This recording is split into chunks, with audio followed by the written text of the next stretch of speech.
कथामृत उत्सव में। सो हम कल चर्चा कर रहे थे कि अक्रूर जी जो हैं मथुरा से कंस के आदेश से मथुरा से निकले, अब वृंदावन के लिए रवाना हुए हैं। और वो रथ के ऊपर बैठे बैठे वो स्मरण कर रहे हैं भगवान को।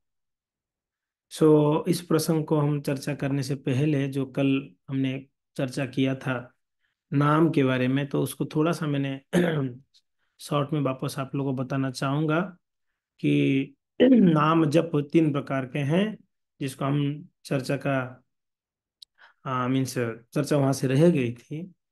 तो तीन प्रकार का नाम है। एक तो अपराध युक्त नाम, दूसरा है नामाभास और तीसरा है शुद्ध नाम। ठीक है ना। अपराध युक्त नाम विशेष करके जो हम अभी लेते हैं, शुद्ध नाम नहीं ले पाते हैं, अपराध उसमें होती हैं। 10 नाम अपराध आप सभी जानते ही होंगे। हम सुबह मंगल आरती के बाद 10 नाम अपराधों का हम लोग जो है उच्चारण करते हैं एटलीस्ट। सो ये 10 नाम अपराध एन के न प्रकार हम लोग कर लेते हैं। जानबूझ के हो अनजाने से हमसे अपराध होते रहते हैं। तो अपराध युक्त नाम को अंधकार के साथ तुलना की गई है, और नामाभास को नाम आभास, नाम का आभास होना। जैसे सूर्य का आभास हो जाता है सुबह सुबह। अब सूर्य अभी तक जो है प्रकट हुए नहीं हैं, पर आसमान में लाल लालिमा आ जाती है ना। तो उसको कहते हैं आभास। हमें सूर्य का होना आभास होता है। उजाला आ जाती है पहले। देखो सूर्य उदय तो बाद में होता है, पहले उजाला आ जाता है। अब 6 साढ़े 6 बजे देखिए, थोड़ा सा आसमान में उजाला आ ही जाता है। तो उसको कहते हैं आभास। तो उसको नामाभास कहा गया है। हाँ, दरवाजा बंद करो। उसको नामाभास कहा गया है। और शुद्ध नाम यानी उसमें कुछ मिक्स नहीं है, बिना अपराध का, निरपराध भाव से, शुद्ध भाव से जो नाम जप किया जाता है, उसका उसका जो ये है स्तर को, आ, दिन में 12 बजे का जो सूर्य है उसके साथ तुलना, एकदम क्रिस्टल क्लियर आसमान रहता है, अगर सूर्य प्रकट रहता है एकदम तेजमान रहता है, वो अवस्था है शुद्ध नाम का। तो अपराध युक्त नाम, नामाभास, शुद्ध नाम। ठीक है। इसको आगे और चर्चा करेंगे तो आप लोग को और समझ में आ जाएगा। सही नाम बद्ध जीव श्रद्धा सहकारे, शुद्ध रूपे लौले वैष्णव बलि तारे। जो भक्त श्रद्धा के साथ शुद्ध नाम जप करते हैं उनको वैष्णव कहा गया है। यानी हम वैष्णव नहीं है इसका मतलब हम शुद्ध नाम जप करते नहीं है, है ना। कहते हैं जो शुद्ध नाम को जप करते हैं श्रद्धा सहकार्य, श्रद्धा के साथ, पूर्ण श्रद्धा से, कि ये नाम मुझे भगवत प्राप्ति कराएगा, ये नाम मुझे प्रेम प्राप्ति कराएगा। जैसे कल हमने बतलाए थे 3 प्रकार के नाम हैं, गौण नाम, मुख्य नाम और प्रेम नाम। तो ये जो महामंत्र है ये हमको प्रेम प्रदान करेगा, कृष्ण प्रेम, शुद्ध प्रेम। तो ये श्रद्धा के साथ में जो बिना अपराध से जो नाम जप करते हैं उनको वैष्णव कहा गया है। मगर हमारा स्थिति क्या है? अपराध युक्त वाला नाम है। फिर कहते हैं नामाभास जा रहो से वैष्णव प्राय, नाम कृपा बोले क्रमे शुद्ध शुद्ध भाव पाए। भक्तिविनोद ठाकुर कहते हैं हरिनाम चिंतामणि में, जो एटलीस्ट नामाभास के स्तर पर जप करता है, ये नामाभास क्या है हम और चर्चा करेंगे, चिंता की कोई बात नहीं है। कहते हैं नामाभास के स्तर पर जो जप करते हैं वो प्राय वैष्णव है, वो शुद्ध वैष्णव नहीं है, वो प्राय वैष्णव है। ठीक है ना। क्योंकि नाम की कृपा से जल्दी शुद्ध हो जाएगा, क्योंकि ना अभी अपराध से तो मुक्त हो गया है ना। अपराध मुक्त होते होते नाम जप कर रहा है, पूर्णतया शुद्ध नहीं हुआ मगर हो जाएगा, ऐसे कहते हैं। हम लोग का स्तर ना हम वैष्णव प्राय ना वैष्णव है कि नहीं है। इसीलिए जो भक्त हैं कहते हैं कि हम वैष्णव बनने के लिए प्रयास कर रहे हैं, है कि नहीं है। भक्तों का क्या भाव होता है, यही भाव होना चाहिए। अब मैं वैष्णव बना नहीं हूं, अभी तो मैं वैष्णव बनने के लिए अभी योग्यता ही नहीं मिली। अभी अभी तो मैं सेवा करूंगा, सेवा करूंगी, नाम जप करूंगी, स्मरण करूंगी, तो शायद मैं मुझे वो क्वालिफिकेशन मिल जाएगा वैष्णव बनने का। अभी तो मैं क्वालिफाइड भी नहीं। जो अपने आप को वैष्णव सोचते हैं उनके अंदर अहंकार आ जाती है कि मैं वैष्णव हूँ, मुझे प्रणाम क्यों नहीं करते हैं, मुझे सम्मान क्यों नहीं दी जाती है ना। वैष्णव जैसे सोचते हैं तब सम्मान की भावना आ जाती है कि नहीं। अमानी नहीं हो पाते हैं, हम मान का आशा करते हैं। वैष्णव भक्ति विनोद ठाकुर कहते हैं अमित वैष्णव ए बुद्धि होइले, ए बुद्धि होइले अमानी ना হবে আমি, प्रतिष्ठा सासी हृदय दूषिबे, হইব নিরয়গামী। जो अपने आप को वैष्णव सोचता है, आमी तो वैष्णव, मैं तो वैष्णव बन गया, ए बुद्धि होइले, ये ऐसे जो सोचता है कि मैं वैष्णव हूँ, अमानी ना हबो आमी, हम कभी भी अमानी नहीं हो सकते हैं, मान का इच्छा रहेगा ही रहेगा। चैतन्य महाप्रभु कहते हैं अमानी न मान देना कीर्तनीय सदा हरि। हम तो मान की खूब आशा रखेंगे, क्योंकि ना हम अपने आप को वैष्णव मान लिया ना अभी। हाँ, ठीक है। समझ में आ रहा है ना? जो अपने आप को वैष्णव समझते हैं वो कभी भी अमानी नहीं हो सकते, मान का आशा रहेगा ही रहेगा हृदय में। हृदय दुषिबे, प्रतिष्ठा था सिर हृदय दुषिबे, हृदय में प्रतिष्ठा का भावना आ जाएगी, मुझे प्रतिष्ठा चाहिए, सम्मान चाहिए, सब लोग ग्लोरीफाई करे, मेरा वाहवाही करे। हम्म, बड़ा दुख होता है दूसरों की जन्मदिन पर ग्रुप में बहुत ग्लोरिफिकेशन होते हैं, हमारा जन्मदिन पर बहुत कम ग्लोरिफिकेशन, बड़ा दुख लगता है मेरा क्यों ग्लोरीफाई नहीं हुई है। हाँ, बड़ा है ना, हर्ट होती है ना। मैंने मैं भी तो भक्त हूँ, यही लगता है ना। हाँ, तो गुणगान, सबको गुणगान हो, अगर हमारा ना हो तो हमको बड़ा कष्ट होता है, क्योंकि ना हृदय में हमारा ये प्रतिष्ठा जो है, बड़ा प्रतिष्ठा का भावना रहती है, प्रतिष्ठा पाने की भावना रहती है। फिर भक्ति विनोद ठाकुर कहते हैं निजे श्रेष्ठ जानी उच्चिष्ठा दी दाने, अपने आप को बड़ा सीनियर श्रेष्ठ मानते हैं, मैं सीनियर भक्त हूँ, अभी मैं दीक्षित हो गया हूँ, मेरा तो ब्राह्मण दीक्षा हो चुकी है, मैं अभी सीनियर हो गया हूँ, प्रभु जी मेरा उच्चिष्ट खाओगे आपका कल्याण हो जाएगा, लो मेरा महाप्रसाद है। उच्चिष्टादि दाने, अपना उच्चिष्ट दूसरे को देंगे, हबे अभिमानी भार, अरे इतना भार हो जाएगा अभिमान का, अहंकार का। ताई शिष्य तव था किया सर्वदा नालय व पूजाकार। हाँ, उसने उसका निश्चित पतन है, जो व्यक्ति अहंकार में डूबेगा उसका पतन तो होना ही होना है। तो भक्तों विशेष करके हम लोग का ये भाव को हमको चेंज करना पड़ेगा। कौन सी भाव को? मैं वैष्णव हो गया हूँ, मैं भक्त हो गया हूँ। हमको हमेशा एक ही चीज स्मरण करना है, मैं दासी हूँ, मैं दास हूँ, ये भाव को हमेशा बनाए रखना है। दास भाव दीक्षा के समय पर अ, हमको दास भावना को सिखाया जाता है। आप दास है आज से, है कि नहीं? कहीं पर भी ऐसे नहीं बोला आप बॉस है, दुर्गा दयामयी बॉस, ऐसा ऐसा नहीं ना, दास है, देवी दासी कर दिया गया। मायापुर वासी दास, दास है कि नहीं है? तो हम इस भाव में हमेशा रहे। और ये अहंकार बहुत अच्छा अहंकार है कि मैं दास हूं। अगर दास का अहंकार अगर चढ़ा रहेगा ना, नशा, दास हूं करके अगर नशा चढ़ा है तो सेवा करना पड़ेगा। सर्वेंट हो तो सेवा करो। सर्वेंट का तो यही है ना कि उसको सेवा करना ही उसका औकात है, उसका और कोई औकात नहीं है, वो सेवा करेगा मालिक का। हमारे लिए मालिक कौन है? वैष्णव हमारा मालिक है, भगवान हमारे मालिक है, गुरु हमारे मालिक है, और मैं सेवक हूँ, दास हूँ, मैं उनका सेवा करूंगा। हम्म। ओ, कौन है? प्रेमानंद ठाकुर ना गाए ना। हम्म। सेवक बोलिया ए तिनी आखर, तिनेर तीनोटी काम, ता जदि ना कर कि मते आसर। हाँ? कहते हैं कि सेवक, हम लोग सेवक हैं, तो सेवक तीन शब्द है ना, सेवक, सेवक में तीन शब्द है, सेवक। तो तीन शब्द में अगर अगर सेवक का जो अर्थ है उसको अगर आप पालन नहीं किया जीवन में, फिर किसे रे सेवक हो? आप कैसे सेवक बन गए? हम बोलते हैं प्रभु जी मैं आपका दास हूं, मगर भाव रहता है मैं आपका बॉस हूं, है ना? बाहर से बोलने से नहीं होगा, उसको अंदर से हृदयंगम करना पड़ेगा, मैं सेवक हूं, मैं दास हूं, है कि नहीं है? से अक्षर करे गुरु सेवा सदा, हैं?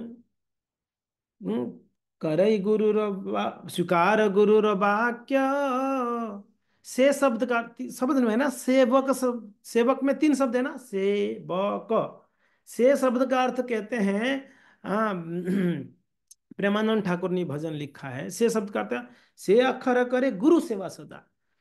अगर से शब्द का अर्थ है कि हमेशा गुरु का सेवा करना, प्रभुपा जी का सेवा, गुरुदेव का सेवा, गुरु की वाक्यों को पालन करना, ये से शब्द का अर्थ है, कहा गया है। अगर आप सेवक हो तो सबसे पहला करते हुए गुरु की वाक्यों को पालन करो, गुरु का सेवा करिए, से शब्द का अर्थ है। फिर ताजदी ना करो, अगर वो नहीं करोगे तो से घुची रही लाबक, आप सेवक शब्द का, से शब्द का अर्थ है कि गुरु का सेवा करना है, गुरु के वाक्य का पालन करना है। आपने किया नहीं। अगर नहीं किया तो क्या हुआ, सेवक से सेव चला गया, बोला कि तू तो कर नहीं रहा है, चला गया। क्या रह गया अभी, बक। से घुच्ची रहिला बक। बक यानी बगुला। बगुला को बक कहते हैं ना। हाँ। बक ढोंगी है। बगुला को आप देखोगे तो लगता है ध्यान कर रहा है, मगर कोई ध्यान नहीं करता है। उसको मछली के लिए ध्यान कर रहा है वो। विषय भोग के लिए ध्यान करता है बगुला, आप देखे होंगे। है कि नहीं, हमने सुना ना बक्कासुर का वध। हाँ। तो कहते हैं कि से शब्द गुरु का सेवा, गुरु की वाक्य को पालन करना, अगर ये नहीं करते हो सिर्फ बक रह जाओगे, ढोंगी रह जाओगे। सिर्फ बोलने के लिए बाहर से दास बोल रहे हो, दासी बोल रहे हो, मगर आप दास नहीं हो, आप ढोंगी हो। फिर ब शब्द का अर्थ क्या है, वैष्णव सहित वासुदेव भज, फुकारी कहे छे ब। व शब्द का अर्थ है वैष्णव के साथ में वासुदेव भगवान कृष्ण का भजन करना, वैष्णव की संगत में रह के कथा सुनना, वैष्णव की संगत में नाम जप करना, वैष्णव के संग में आरती करना है, वैष्णव के संग में सेवा करना है। जो भजन है वासुदेव का भजन वैष्णव के साथ। फुक्कारी का है वो, बहुत जोर से बोल रहा है, अरे वैष्णव के साथ में, वैष्णव के संग में रहो, दूर मत जाओ, अकेले मत रहो, स्वतंत्र मत बनो। बहुत शब्द का अर्थ ये फुक्कारी यानी जोर से बोल रहा है बहुत। अगर ये नहीं करोगे क्या होगा, बछड़ी रही लक, वो नाराज होके चला गया। बोला तू तो कर नहीं रहा है, वैष्णव का संग नहीं कर रहा है, वैष्णव के साथ में सेवा नहीं करता है, चल मैं जा रहा हूं। पहले से चला गया था, अभी ब चला गया, रह क्या गया, क रह गया। समझ में आ रहा है ना मेरी बात। से ब क से चला गया पहले, दूसरा अभी ब भी चला गया, अभी क्या रह गया, क रह गया। कबले कहना कृष्ण र चरित, श्रवण कीर्तन ध्यान। क शब्द का अर्थ क्या है, कबले कहना कृष्ण र चरित। क शब्द का अर्थ है कृष्ण का चरित्र को बोलिए, कृष्ण कथा बोलो, जिनको भी जा रहे देखो तारे को एक कृष्ण उपदेश, यही क शब्द का अर्थ है, प्रचार करना है। कवले कहना कृष्ण र चरित। फिर श्रवण कीर्तन ध्यान, श्रवण करना है कृष्ण के बारे में, कीर्तन करना है कृष्ण का, और स्मरण करना, ध्यान करना है कृष्ण का, ये क शब्द का अर्थ है। अगर ये नहीं किया, कगला कगेला करी ला मान, को बड़ा नाराज हो गया। बोला तू तो कृष्ण का चरित्र को ना गान कर रहा है, ना स्मरण कर रहा है, ना भजन, मैं जा रहा हूँ, बाय बाय भाई, टाटा टाटा। निकल गया को। पहले से निकल गया, फिर बौ निकल गया, फिर कौन निकल गया, को निकल गया। अभी एको एको देखो तीनों ही चालील, बसती होइला खाली, खाली हो गया ना, अभी कुछ तो रह ही नहीं गया। से भी गया, बौ भी गया, कौ भी गया, सेवक को गया। सिर्फ नाम के लिए सेवक बोल के अगर नहीं करेंगे ये तीन चीज, गुरु का सेवा नहीं करेंगे, वैष्णव का संग नहीं करेंगे, अगर कृष्ण का चरित्र को गान और श्रवण नहीं करेंगे, तो सेवक का कोई वैल्यू नहीं है, सिर्फ बोलने के लिए रह जाएगी। एक को देखो तीनों ही चल लो, एक एक करके तीनों चले गए, बसती होइला खाली, अब खाली रह गया, कुछ रह नहीं गया। और ताजम किंकर, हाथे बजाता ताली। अब क्या हुए, जम किंकर, यमदूत जो है खुश हो गए, ताली बजाने लगे, मजा आ गया भाई, पकड़ो इसको अभी, क्योंकि ना ये सेवक अब तो बोलता है, सेवा का सेवा करता नहीं है, चलो इसको हमारे पास ले आओ, पीटेंगे इसको। हाँ, जम किंकर, यमदूतों ने खुश होकर ताली बजाकर ले जाएंगे, पीटेंगे कूटेंगे हम लोग को। इसीलिए सेवक भाव बने रहना है, वैष्णव करके नहीं मानना, अपने आप को मानोगे तो अहंकार आएगा और डूबेंगे। ठीक है जी, आगे बढ़ते हैं जी, क्या बोल रहे हैं। अब भक्त अपराध, शुद्ध नाम हम नहीं जप करते, अपराध युक्त नाम, अपराध है क्या, अप प्लस आराध का अपराध कहते हैं। आराधना, अप यानी दूरता, दूर, आराधना, आराध यानी आराधना, आराधना यानी सेवा पूजा, भगवान का पूजा अर्चना, हाँ है कि नहीं है, भजन कीर्तन, उसको आराध कहा गया, आराधना कहा गया है। अप यानी दूरता, अप हो गया। तो जिस कार्य से हम लोग, सुनीता शर्मा माता जी क्या कर रहे हैं आप, पीड़ा मत करो, आप सिर्फ देखो। तो जिस कार्य से हम भगवान की आराधना से दूर हो जाएंगे, भक्ति से दूर हो जाएंगे, उसको अपराध कहा गया है। समझ रहे नहीं समझ रहे हैं, जिस कार्य से हम भगवान की सेवा से, भक्ति से, आराधना से दूर हो जाएंगे, उसको अपराध कहा गया है। और एक अर्थ भी कहते हैं संत लोग, अप प्लस राध, राध यानी राधा, जिस कार्य से हम राधा रानी से दूर हो जाते हैं, उसको भी अपराध कहा गया है। ठीक है ना, अपराध यानी हम भक्ति से दूर हो जाना। तो इसीलिए अपराध से बचने के लिए कहा गया है। ठीक है, ये अपराध है, बड़ा खतरनाक है। तो कल किसी ने प्रश्न किया, पाप में अपराध में क्या अंतर है, पापी में अपराधी में क्या अंतर, देख लीजिए। पाप जो है अपने शरीर सुख भोग के लिए पाप कर लेते हैं, है कि नहीं है। अरे अच्छा लगता है जीवा को मांस खा लेते हैं, अच्छा लगता है जीवा को दारू पी लेते हैं, है कि नहीं। हमारे जीवा की संतुष्टि के लिए, शरीर की चाहिदा के लिए हम लोग जो है इंद्रिय सुख के लिए पाप करते हैं। मगर अपराध से क्या होती है, आत्मा का आवृत्ति होती है, आत्मा को इफेक्ट करेगा। पाप आत्मा को इफेक्ट इफेक्ट नहीं करता है, किसको, शरीर को करता है, इसको समझिए। पाप करने से शरीर को दुख मिलेगा, ठीक है ना, सुख दुख शरीर को होता है पाप पुण्य से। मगर अपराध से हमारी आत्मा दुखी हो जाता है, आत्मा सुप्रसन्न नहीं होता। ये आत्मा सुप्रसिद्ध्यति, प्रसन्न सुप्रसन्न नहीं होगा आत्मा, दुखी हो जाएगा आत्मा, है कि नहीं है। तो भक्ति में आने के बाद भी हम दुखी क्यों रहते हैं, कारण है कि हम अपराधे करते हैं। भक्ति में आने के बाद खुश होना चाहिए। क्या कर रहे हैं, इधर आओ, इधर साइड में, ये लो पेन, और क्या चाहिए बोलो, लड्डू चाहिए ठीक। ठीक है भक्तों, समझ में आ रहा है ना। तो पाप से शरीर को इफेक्ट होता है, शरीर को सुख दुख मिलता है या दुख मिलता है। मगर अपराध से आत्मा आवृत होता है, आत्मा को इफेक्ट होता है, ठीक नहीं है। आगे और क्या अंतर है दुख भोग करने से पाप समाप्ति हो जाती है।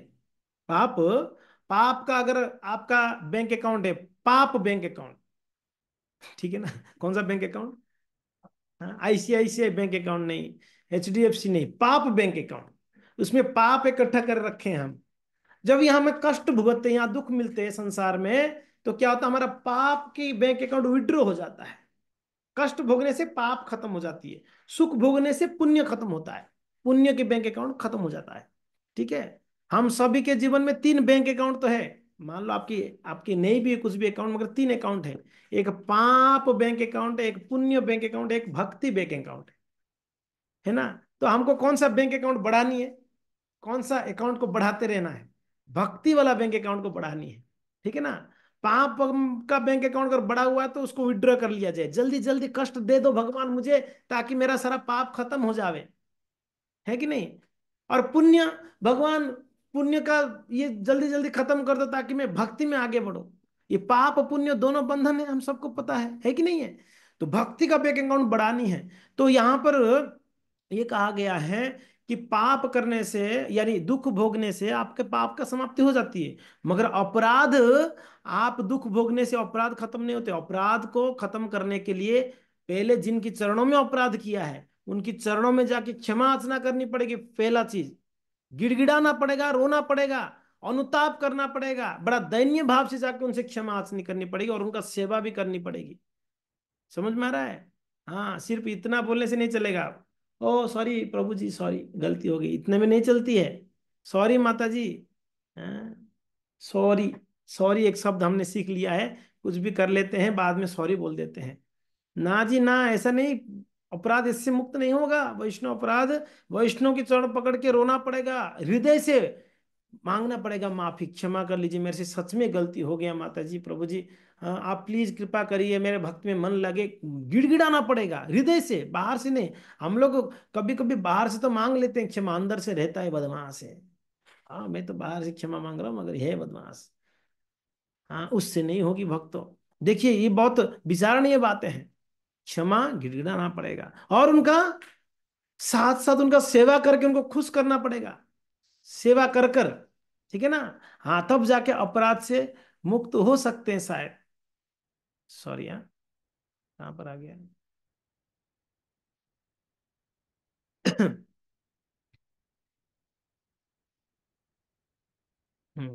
ठीक है,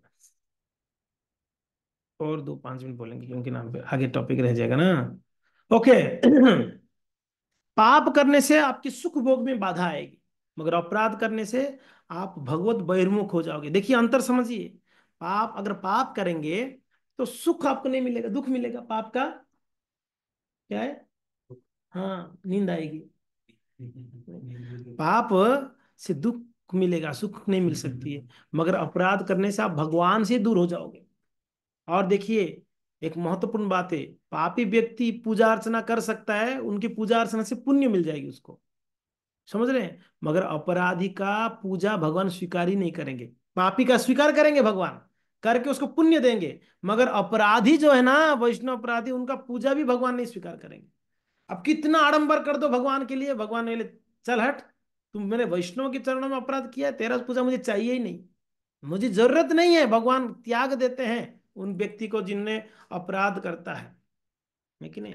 इसीलिए कहा गया है चैतन्य चरितमृत में, बहुजन्म करे यदि श्रवण कीर्तन, तबु न ता पाए, तबु तो ना पाए कृष्ण पदे प्रेम धन। आप बहुत जन्म तक श्रवण कीर्तन कर भी लो, मगर अपराध करते रहोगे तो आपको कृष्ण चरणों में प्रेम नहीं मिलेगा। खड़े हो जाओ, इधर आ जाओ, देख रहे हैं सब सब। हाँ, है कि नहीं? प्रेम प्राप्त नहीं होगा। कृष्ण यदि छुटे भक्ते, भुक्ति मुक्ति दिया। भगवान अगर चाहे तो भुक्ति मुक्ति दे देते हैं, कभू प्रेम भक्ति ना देना, राखे ना लुकाइया, ये ध्यान रखिए। भगवान आसानी से प्रेम नहीं देते हैं। प्रेम को भगवान ने बड़ा सुंदर सिंदूक में डालकर उसको लॉक कर कर वो चाबी को दे दिया वैष्णव के हाथ में। समझ में आ रहा है? प्रेम को भगवान ने एक सिंदूक में बंद कर कर वो चाबी वैष्णव को दे दिया है, शुद्ध भक्तों को। प्रभुपाद जी को दे के रखे हैं भगवान ने, कृष्ण प्रभुपाद, ये लो चाबी।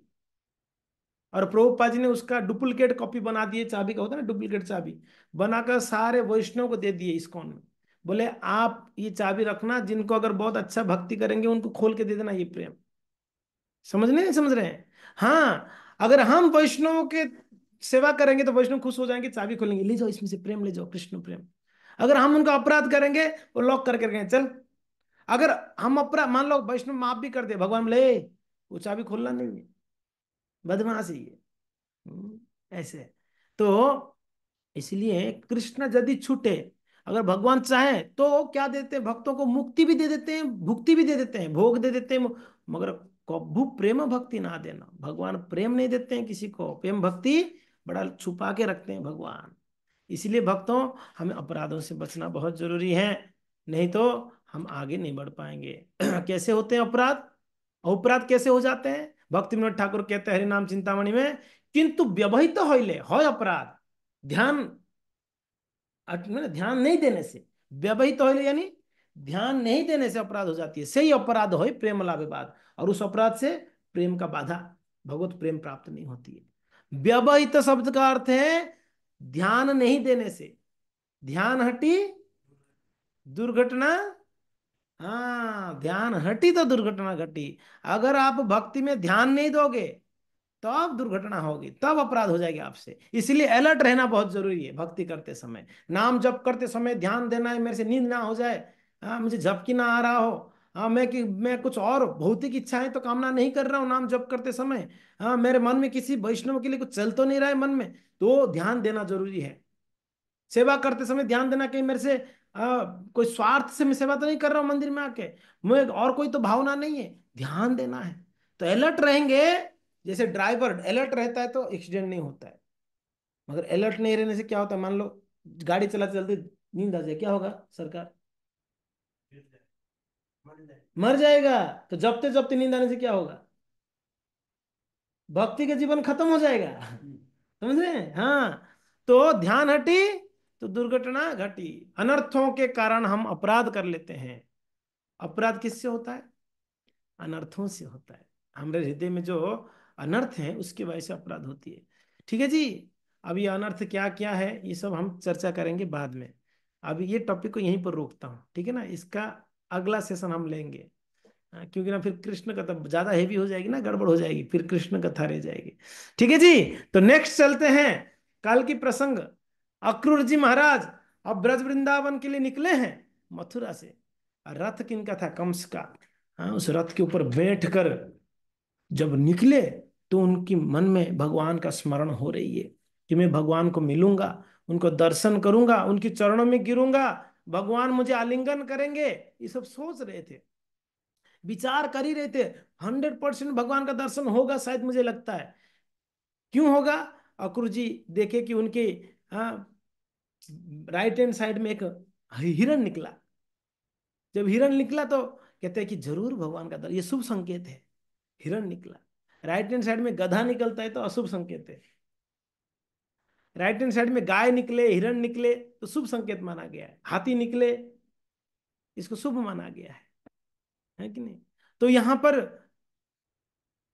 अक्रूर जी कहते मेरे राइट हैंड साइड में देखो हिरण जा रहे हैं, इसका मतलब जरूर भगवान का दर्शन हो गया आज। अक्रूर जी बड़े गदगद थे।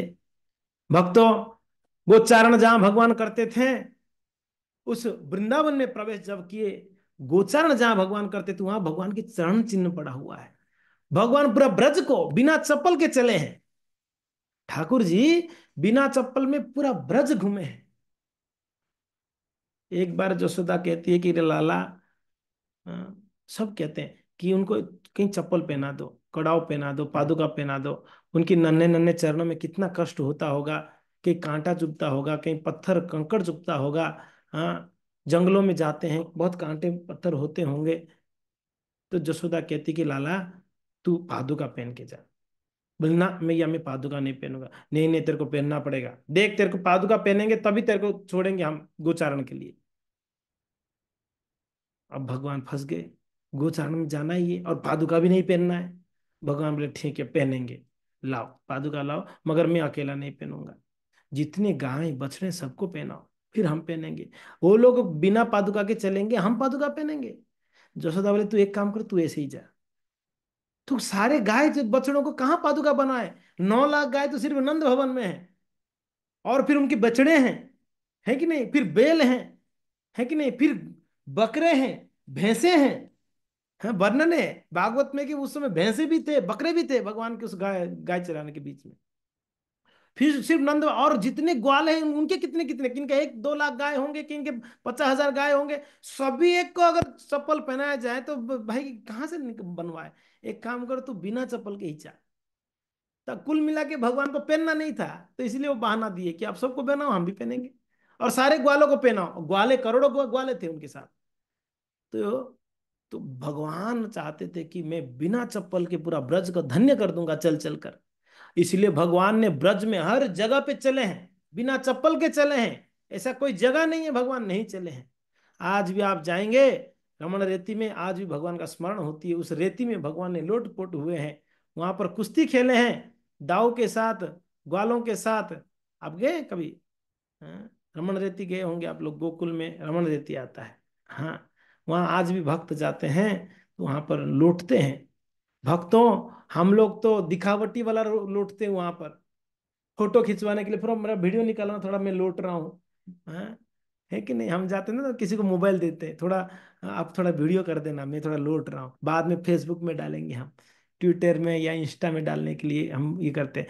मगर यहाँ पर हाँ, अक्रूर जी महाराज जी का ऐसा भाव नहीं था, किसी को बोले नहीं थे।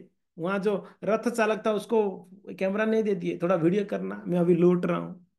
जैसे ही ब्रज वृंदावन में एंट्री किए, जैसे भगवान के चरणों को दर्शन किए, उनसे रहा नहीं गया, आंखों से झरझर झरझर अश्रु प्रवाहित होने लग गया, शरीर एकदम रोमांच होने लगा। नयनम गलगल अश्रुधारया बदनम गदगद हृदया गिरा, पुलके निचितम बपुहु। ये स्थिति में आ गए अक्रूर जी महाराज, तुरंत रथ से कूदे, कूद के उस भगवान की चरणों चिन्हों के ऊपर लौटते हुए रोते हुए कह रहे आज अहो भाग्यम, मेरा क्या भाग्य है, आज उन चरण चिन्हों को उन चरणों का रज मुझे प्राप्त हो रहा है, जिस चरणों को स्मरण करने के लिए ब्रह्मा शिव इंद्र चंद्र वरुण बहुत कठोर तपस्या करते हैं, तब पर भी उनको भगवान के चरण स्मरण में नहीं आते हैं, और वो चरण का रज आज मुझे प्राप्त हो रहा है, क्या सौभाग्य है मेरा।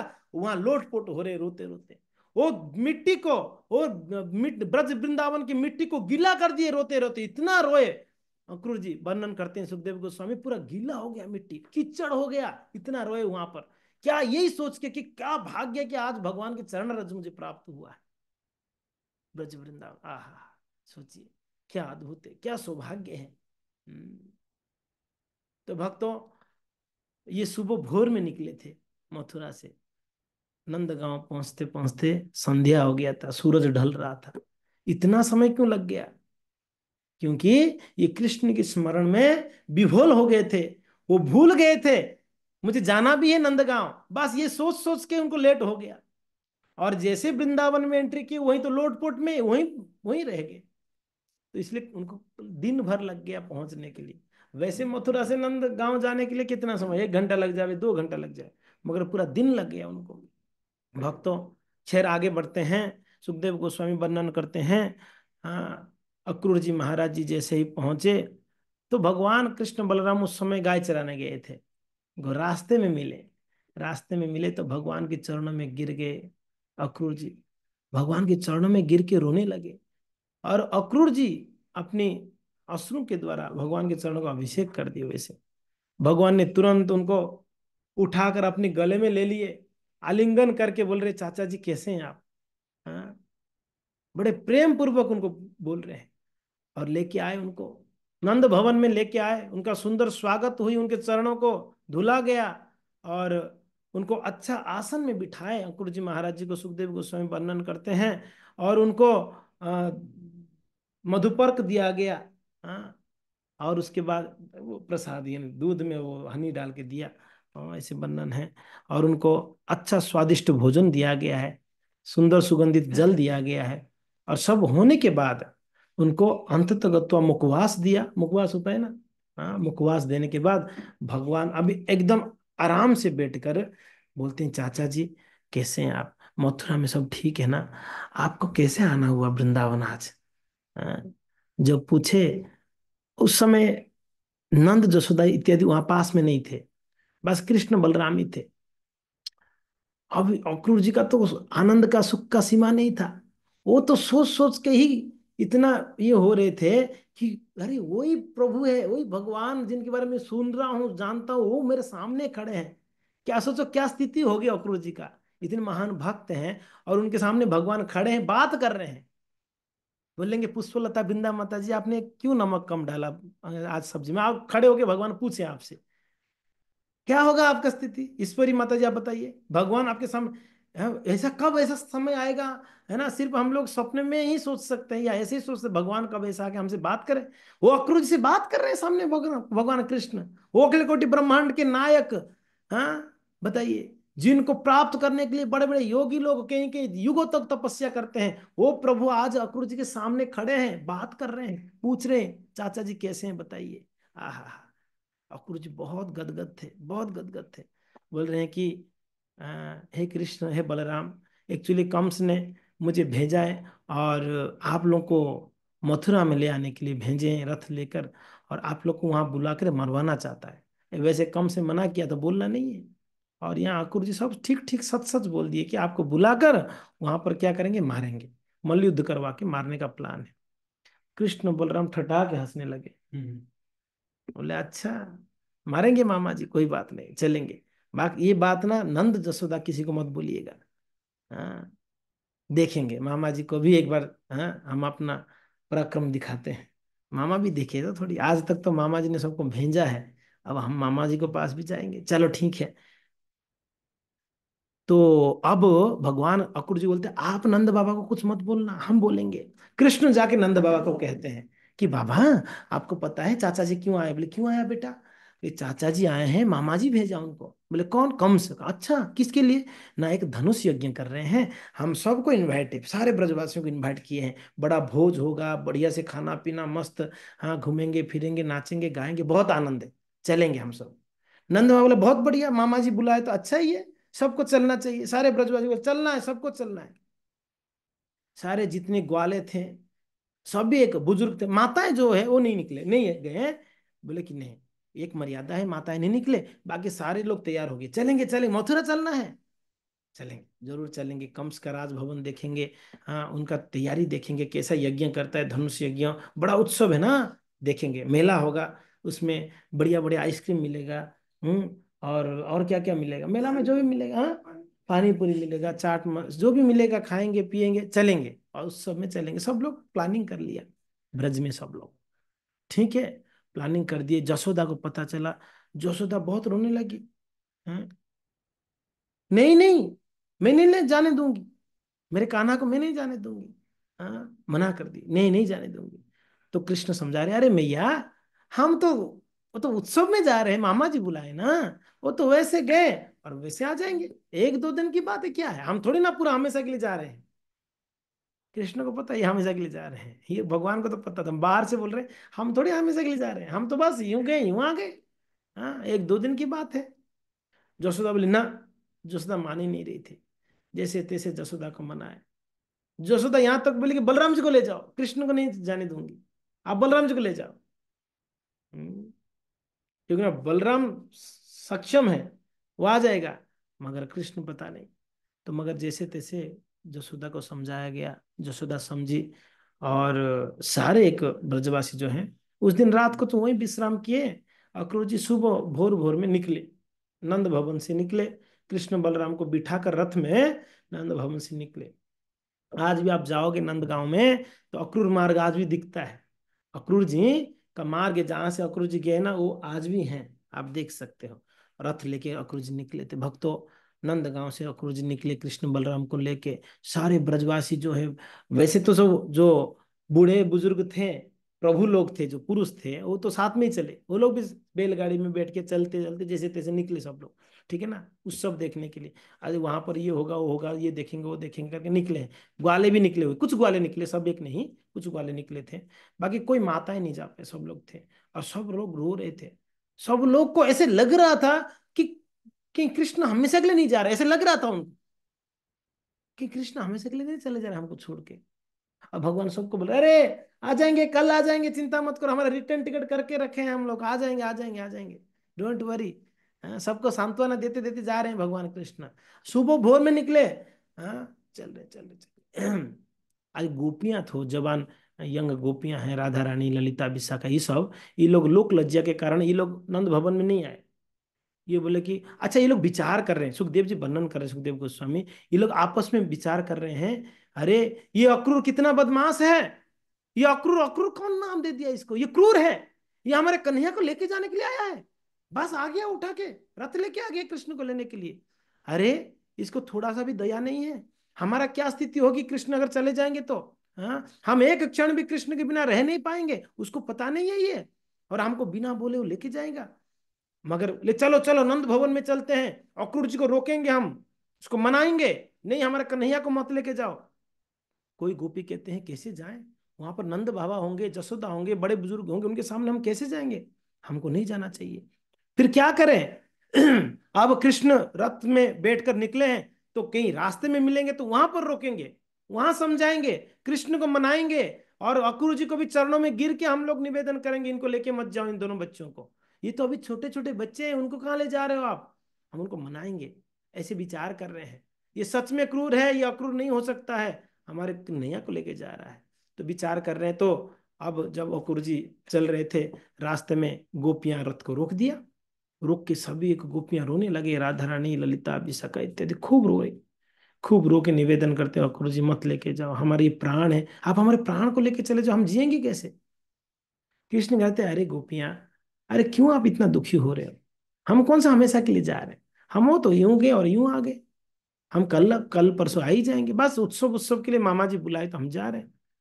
गोपियों का मन नहीं मान रहा है, बहुत रो रहे हैं, बहुत रो रहे हैं। भक्त तो सुबह निकले थे, वापस वही हालत हुआ, शाम तक वही लोग मथुरा पहुंचेंगे। दिन हो गया, दिन दिन चला गया। सब बीच बीच में रोक रहे थे। रथ जाता था, कोई भी घर से बाहर निकल के रोक देते, नहीं लेके नहीं जा सकते आप कृष्ण को। तब फिर कृष्ण को समझाना पड़ता था, नहीं नहीं नहीं नहीं, अरे वो तो आ जाएंगे वापस। देखिए भक्तों, अंत तक सबको समझा बुझा कर मैं आ जाऊंगा, मैं वापस आऊंगा, कृष्ण ने ये वचन दे के ब्रज से निकले हैं, नंदगांव से निकले, सभी एक को सांत्वना दिए, मैं आ जाऊंगा, बिल्कुल आ जाऊंगा। और आगे गोवर्धन की तलहटी में एक सखा, वो आ रहा था नंदगांव, नंदगांव आ रहा था। वो रास्ते में कृष्ण बलराम को रास्ते में जाते हुए देखे, रथ में बैठे हुए, रोक दिया, अरे कहाँ जा रहे हो, मैं तो आपके पास आ रहा था आपको बुलाने के लिए, इनवाइट करने, बोले क्यों, बोले कि मैं आपके लिए खूब पकवाने बनाया, आपको खिलाने के लिए मैं आया। सखा थे, कृष्ण के सखा। हाँ।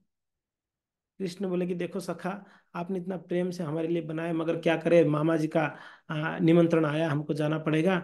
वहां पर सारा तैयारी, हम रिटर्न आएंगे जब ना, तब हम आपके वहां पर खाएंगे आपके घर पे। बोले कन्हैया तो जरूर आएगा ना, बोले हाँ हाँ, वचन देता हूं मैं जरूर वापस आऊंगा। आज भी गोवर्धन की हाँ, पूछरी में एक लौटा बाबा बैठे हुए हैं, पूछरी की लौटा। आप कितना लोग दर्शन किया पूछरी का लौटा को?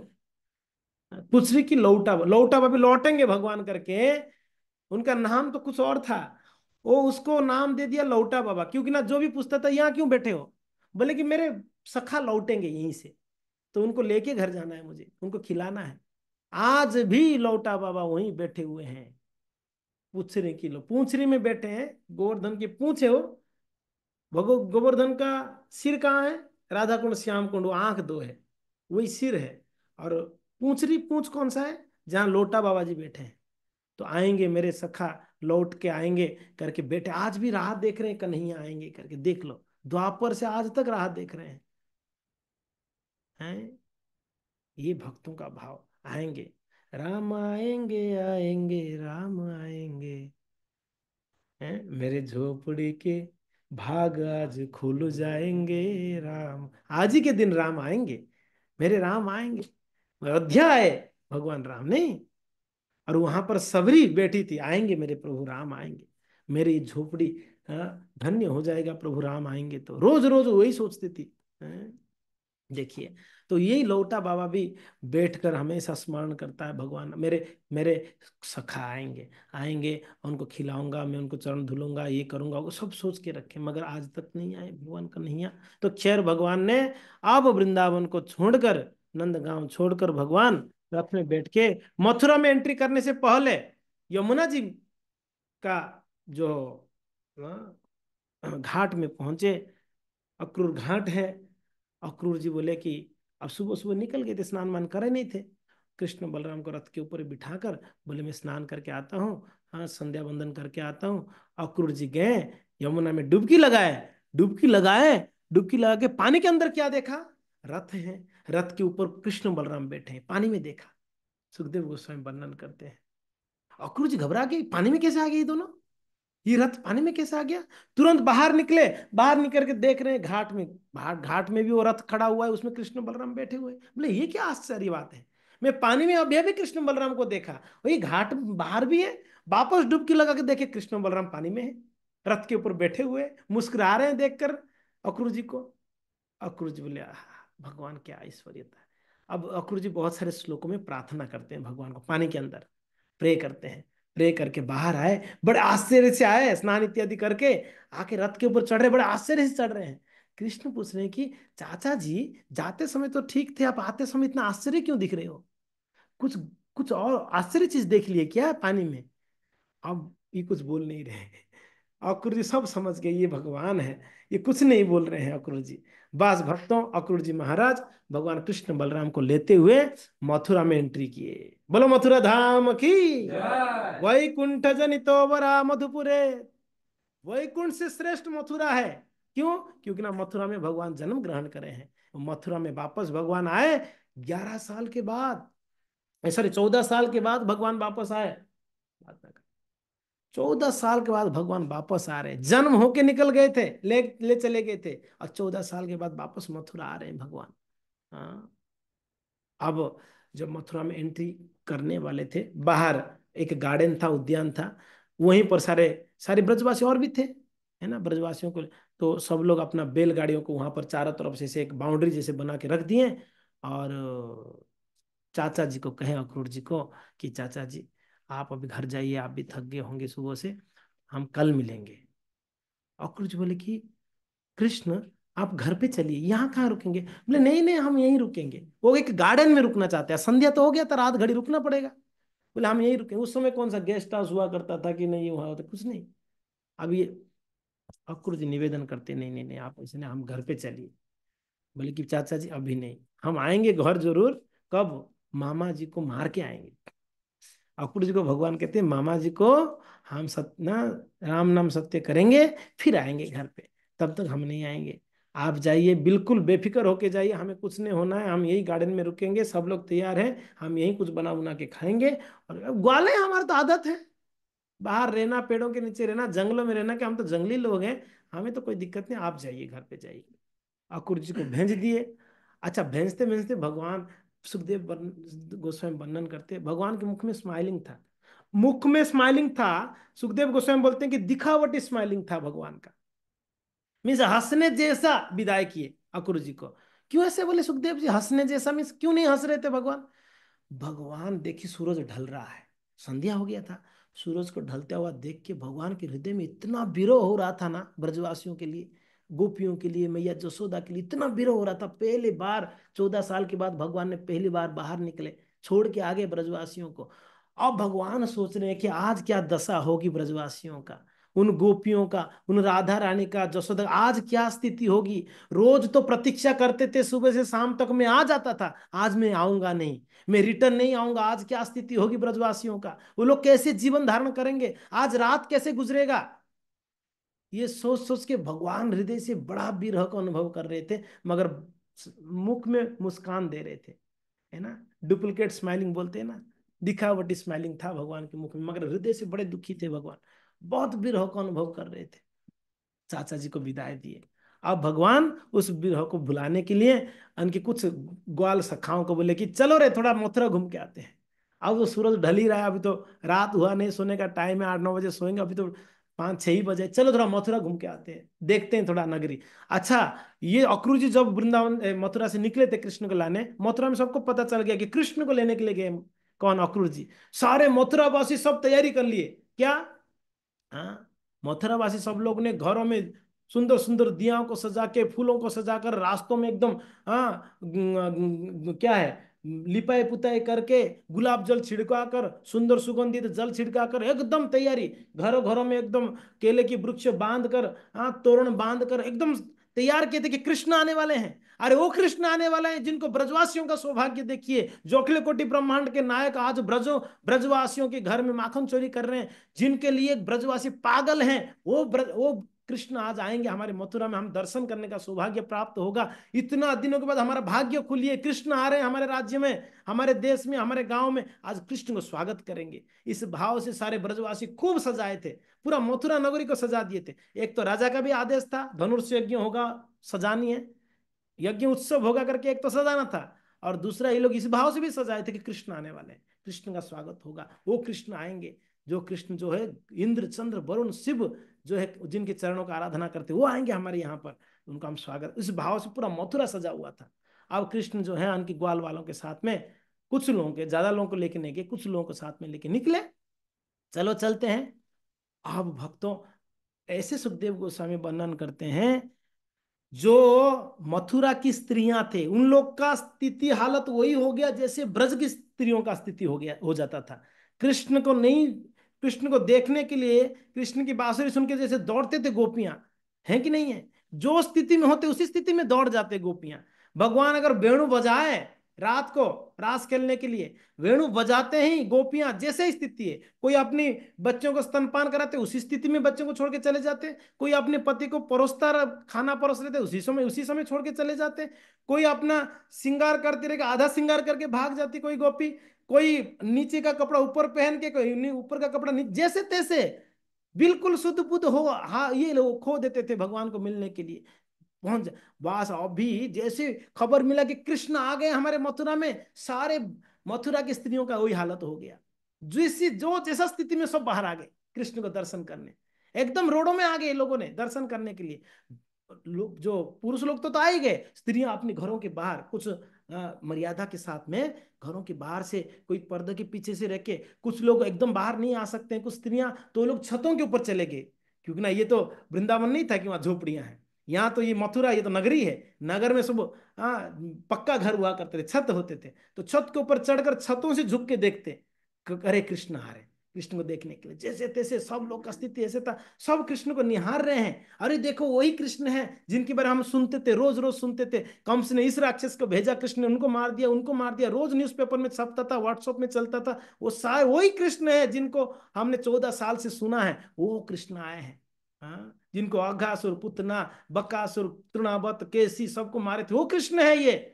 आहा, क्या सौभाग्य, आज उनका दर्शन करने का सौभाग्य प्राप्त हो रही है। सब एक मथुरावासी जो है गदगद थे, सब एक भाव विभोर में थे कृष्ण को दर्शन करने, और भगवान कृष्ण बलराम दोनों और सारे ग्वाल वाला के साथ एकदम हीरो जैसे चलता है ना, हाथी की चाल में भगवान चल रहे हैं, मेन रोड में एकदम राजमार्ग के ऊपर चल रहे थे, हाईवे है कि नहीं है, उसके ऊपर चल रहे थे भगवान, और सब लोग को देख के भगवान सबको देख कर मुस्कुरा रहे थे, और देख रहे थे सबको। हाँ, कहीं कहीं रुक के देख रहे थे, हाँ कितना बढ़िया सजाया है, बहुत बढ़िया। खूब तारीफ करते थे भगवान बीच बीच में। हाँ, सभी एक को देखते थे। हाँ, कोई आके, अच्छा ऊपर से माताएं हैं, ऊपर से पुष्प वृष्टि कर रहे हैं कृष्ण बलराम के ऊपर, सुंदर सुंदर पुष्पों का, और सुंदर सुंदर जलों से स्प्रे हो रहा था कृष्ण के ऊपर, सुगंध जलों से। बहुत सुंदर वर्णन है। इस प्रकार से कृष्ण चल रहे थे, चलते चलते एकदम राजमार्ग के ऊपर ही एक धोबी मिल गया। एक धोबी नहीं, और भी धोबी थे, एक एक धोबी सामने चल रहा था, धोबी मिल गया। वो कंस की कपड़ों को, कंस की जो राज कर्मचारियों का कपड़ा धो के उसको प्रेस करके वो ले जाता था कंस के लिए, वो कंस के सेवक था।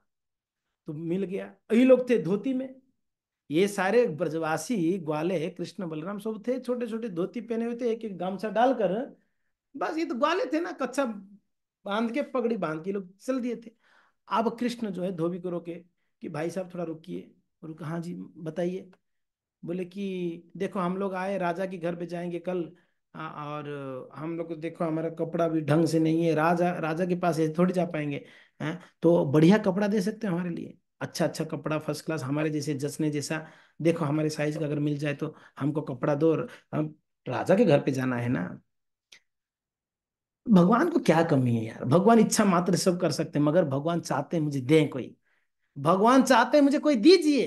पत्रम पुष्पम फलम तोयम ये मैं भक्त्या प्रयज, दीजिए, क्यों नहीं दे रहे हो, प्रेम से मुझे दो, मैं लूंगा।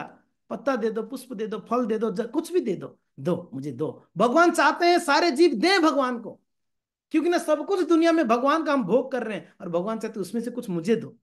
मुझे दोगे तो आप कर्म बंधन से छूट जाओगे, मुझे बिना दे के करोगे तो आप बंधन में फंसोगे, इसलिए भगवान चाहते हैं मुझे दो। इसलिए भगवान आज धोबी को बोल रहे हैं, हे धोबी कुछ कपड़ा हमारे लिए भी दे दो। धोबी बेचारा एकदम तिलमिला गया, क्रोध के कारण आंख लाल लाल हो गया। अरे दुष्ट कहीं के, अरे ग्वाले, कहां से आ गए तुम लोगों ने। हाँ, राजा के कपड़ा पहनने के लायक बन गए तुम, औकात है तुम लोग का इतना। बिल्कुल बुरा भरा बोलने लगा। आप देख लो भगवान को उल्टा पुल्टा। निकल जाओ यहां से तुरंत, दोबारा ऐसे दुस्साहस मत करना, अगर कंस को पता चल जाएगा ना गर्दन उड़ा देगा आपका। एकदम फटकारने लगा वो भगवान को। भगवान बोले भाई तेरे को कपड़ा देना नहीं तो मना कर देता, इतना क्यों प्रवचनबाजी कर रहा है। जैसे भगवान ऐसे बोले तो क्या कर लेगा, होता है ना कभी कभी अहंकार, राजा का सेवक है भाई, बड़ा अहंकार था, क्या कर लेगा तू बता, क्या कर ले। भगवान बोले, क्या कर लूंगा। अब एक खींच के एक तमाचा बजाए, जैसे एक तमाचा बजाए भक्तों, सुखदेव जी वर्णन करते हैं उसका धड़ से गर्दन उड़ गया, उसका धड़ से सिर उड़ के दूर गिरा। बस एक तमाचा, तलवार नहीं उड़ाए थे भगवान ने, तलवार नहीं चलाया, तमाचा लगाया, तमाचा से उसका गर्दन उड़ गया। और भी कई धोबी लोग थे, वो लोग भाग गए, भाई हमारा भी गला उड़ा देगा ये व्यक्ति। सब लोग भाग गए, कपड़ों को वहीं छोड़ के भाग गए। भगवान बोले कि मांगने से दिया नहीं, अब जबरदस्ती लो। सारे कपड़े यहीं पड़े, उसमें से चुन चान के जिसको जो कलर पसंद आया, जैसे जैसे पसंद आया डिजाइन वाला उठाया कपड़ा अपना अपना, सारे ग्वाले उठाकर कपड़ों को लेकर बढ़िया से, मगर देखें कपड़े फिट का नहीं था। कपड़े कोई कोई ढीला हो रहा था, कैसे हो रहा था, क्योंकि ना भाई इनकी हिसाब का कपड़ा तो था नहीं, है कि नहीं है। तो बोले देखते हैं, चिंता मत करो बच्चों, हम लोग आगे देखेंगे, कोई दर्जी मिलेगा उसको बोलेंगे सिल सिल देगा, हमारा साइज का माप लेके सिलेगा। चल रहे हैं। अच्छा सबको पता चल गया, गर्दन उड़ा दिया ये लड़का ने एक जन का। हाँ, उसको पता होना चाहिए ना कि इसने इतने इतने राक्षसों को मारा है, तो वो शायद धोबी को बेचारे को पता नहीं था। ये न्यूज़ वगैरह शायद उसके पास मोबाइल नहीं था, व्हाट्सएप व्हाट्सएप नहीं चलाता होगा, उसको खबर नहीं था कि भगवान ने किन किन को मारा था ब्रज वृंदावन।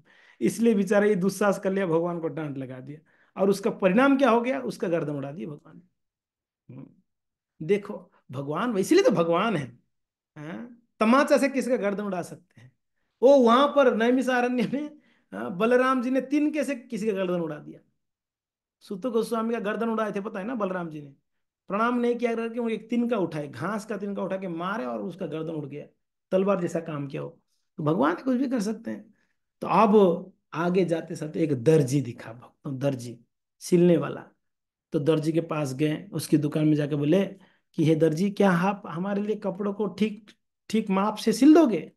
दर्जी को खबर मिल चुका था, व्हाट्सएप भेज दिया किसी ने, फोटो वीडियो कर कर, देखो गर्दन उड़ाया एक जन का, कपड़ा नहीं दिया करके। उसको तो खबर था ही, बोला हाँ हाँ हुजूर बिल्कुल आइए आइए, बड़े प्रेम से स्वागत किया।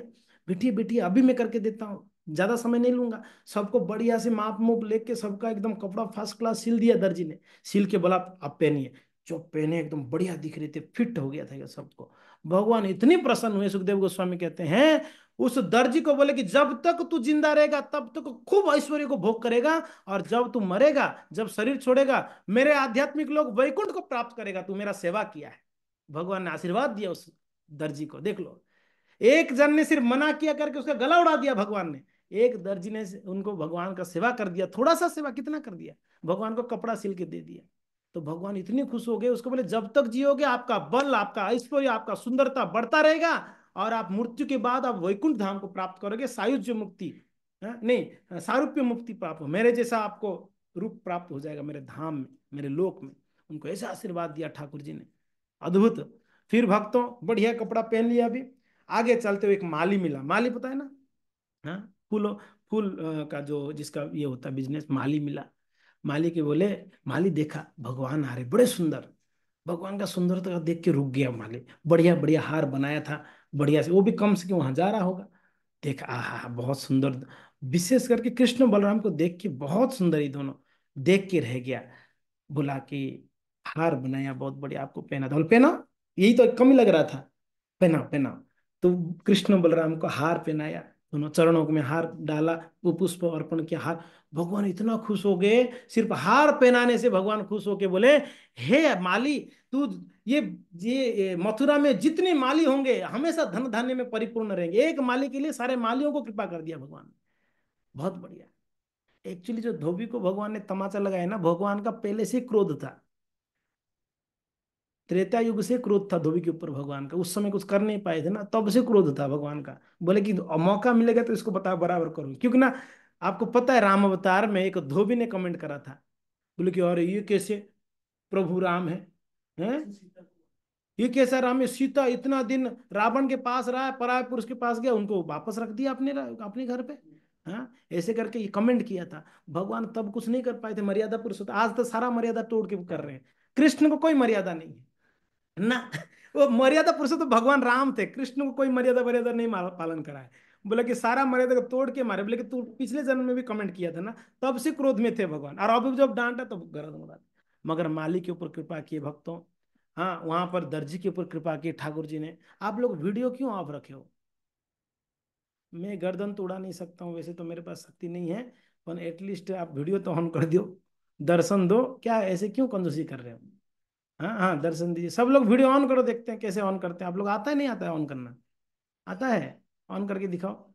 हाँ कितना बढ़िया है, देखो, हाँ कितना अच्छा लगते हैं सब भक्त लोग एक दूसरे को दर्शन करेंगे। पता है आपको, मैं बता दूं, स्कंद पुराण में ऐसे वर्णन करते हैं, अगर किसी व्यक्ति को तिलक धारण करते हुए कोई देख लेता है, समझ रहे हैं, उसने दोबारा उसकी जन्म, उसके जीवन में कभी वो यमदूतों को नहीं देखेगा। एटलीस्ट दूसरों को यमदूत से बचाने के लिए तो दर्शन दे दिया करो, आप सब तिलक धारण करके बैठे रहे तो दर्शन दिया करो। आपको कोई देख लेगा तो यमलोक में जाने से बच जाएगा, नरक नहीं जाएगा वो व्यक्ति। हाँ जी, ऐसे वर्णन है। कोई तिलक धारण करते हैं, उसको अगर देख लेते तिलक धारण किया हुआ व्यक्ति को, तो आपका सारा पाप खत्म हो जाता है। हाँ, इसलिए कहा गया है, गंगारा परस होइले पाश्चात्य पावन, गंगा जी में डुबकी लगाओगे तब पवित्रता मिलती है, मगर दर्शन पवित्र करो, यही तुम्हारा गुण, वैष्णव का दर्शन करते ही आप पवित्र हो जाओगे, है ना। हाँ जी, तो इसलिए कंजूस नहीं बनना है।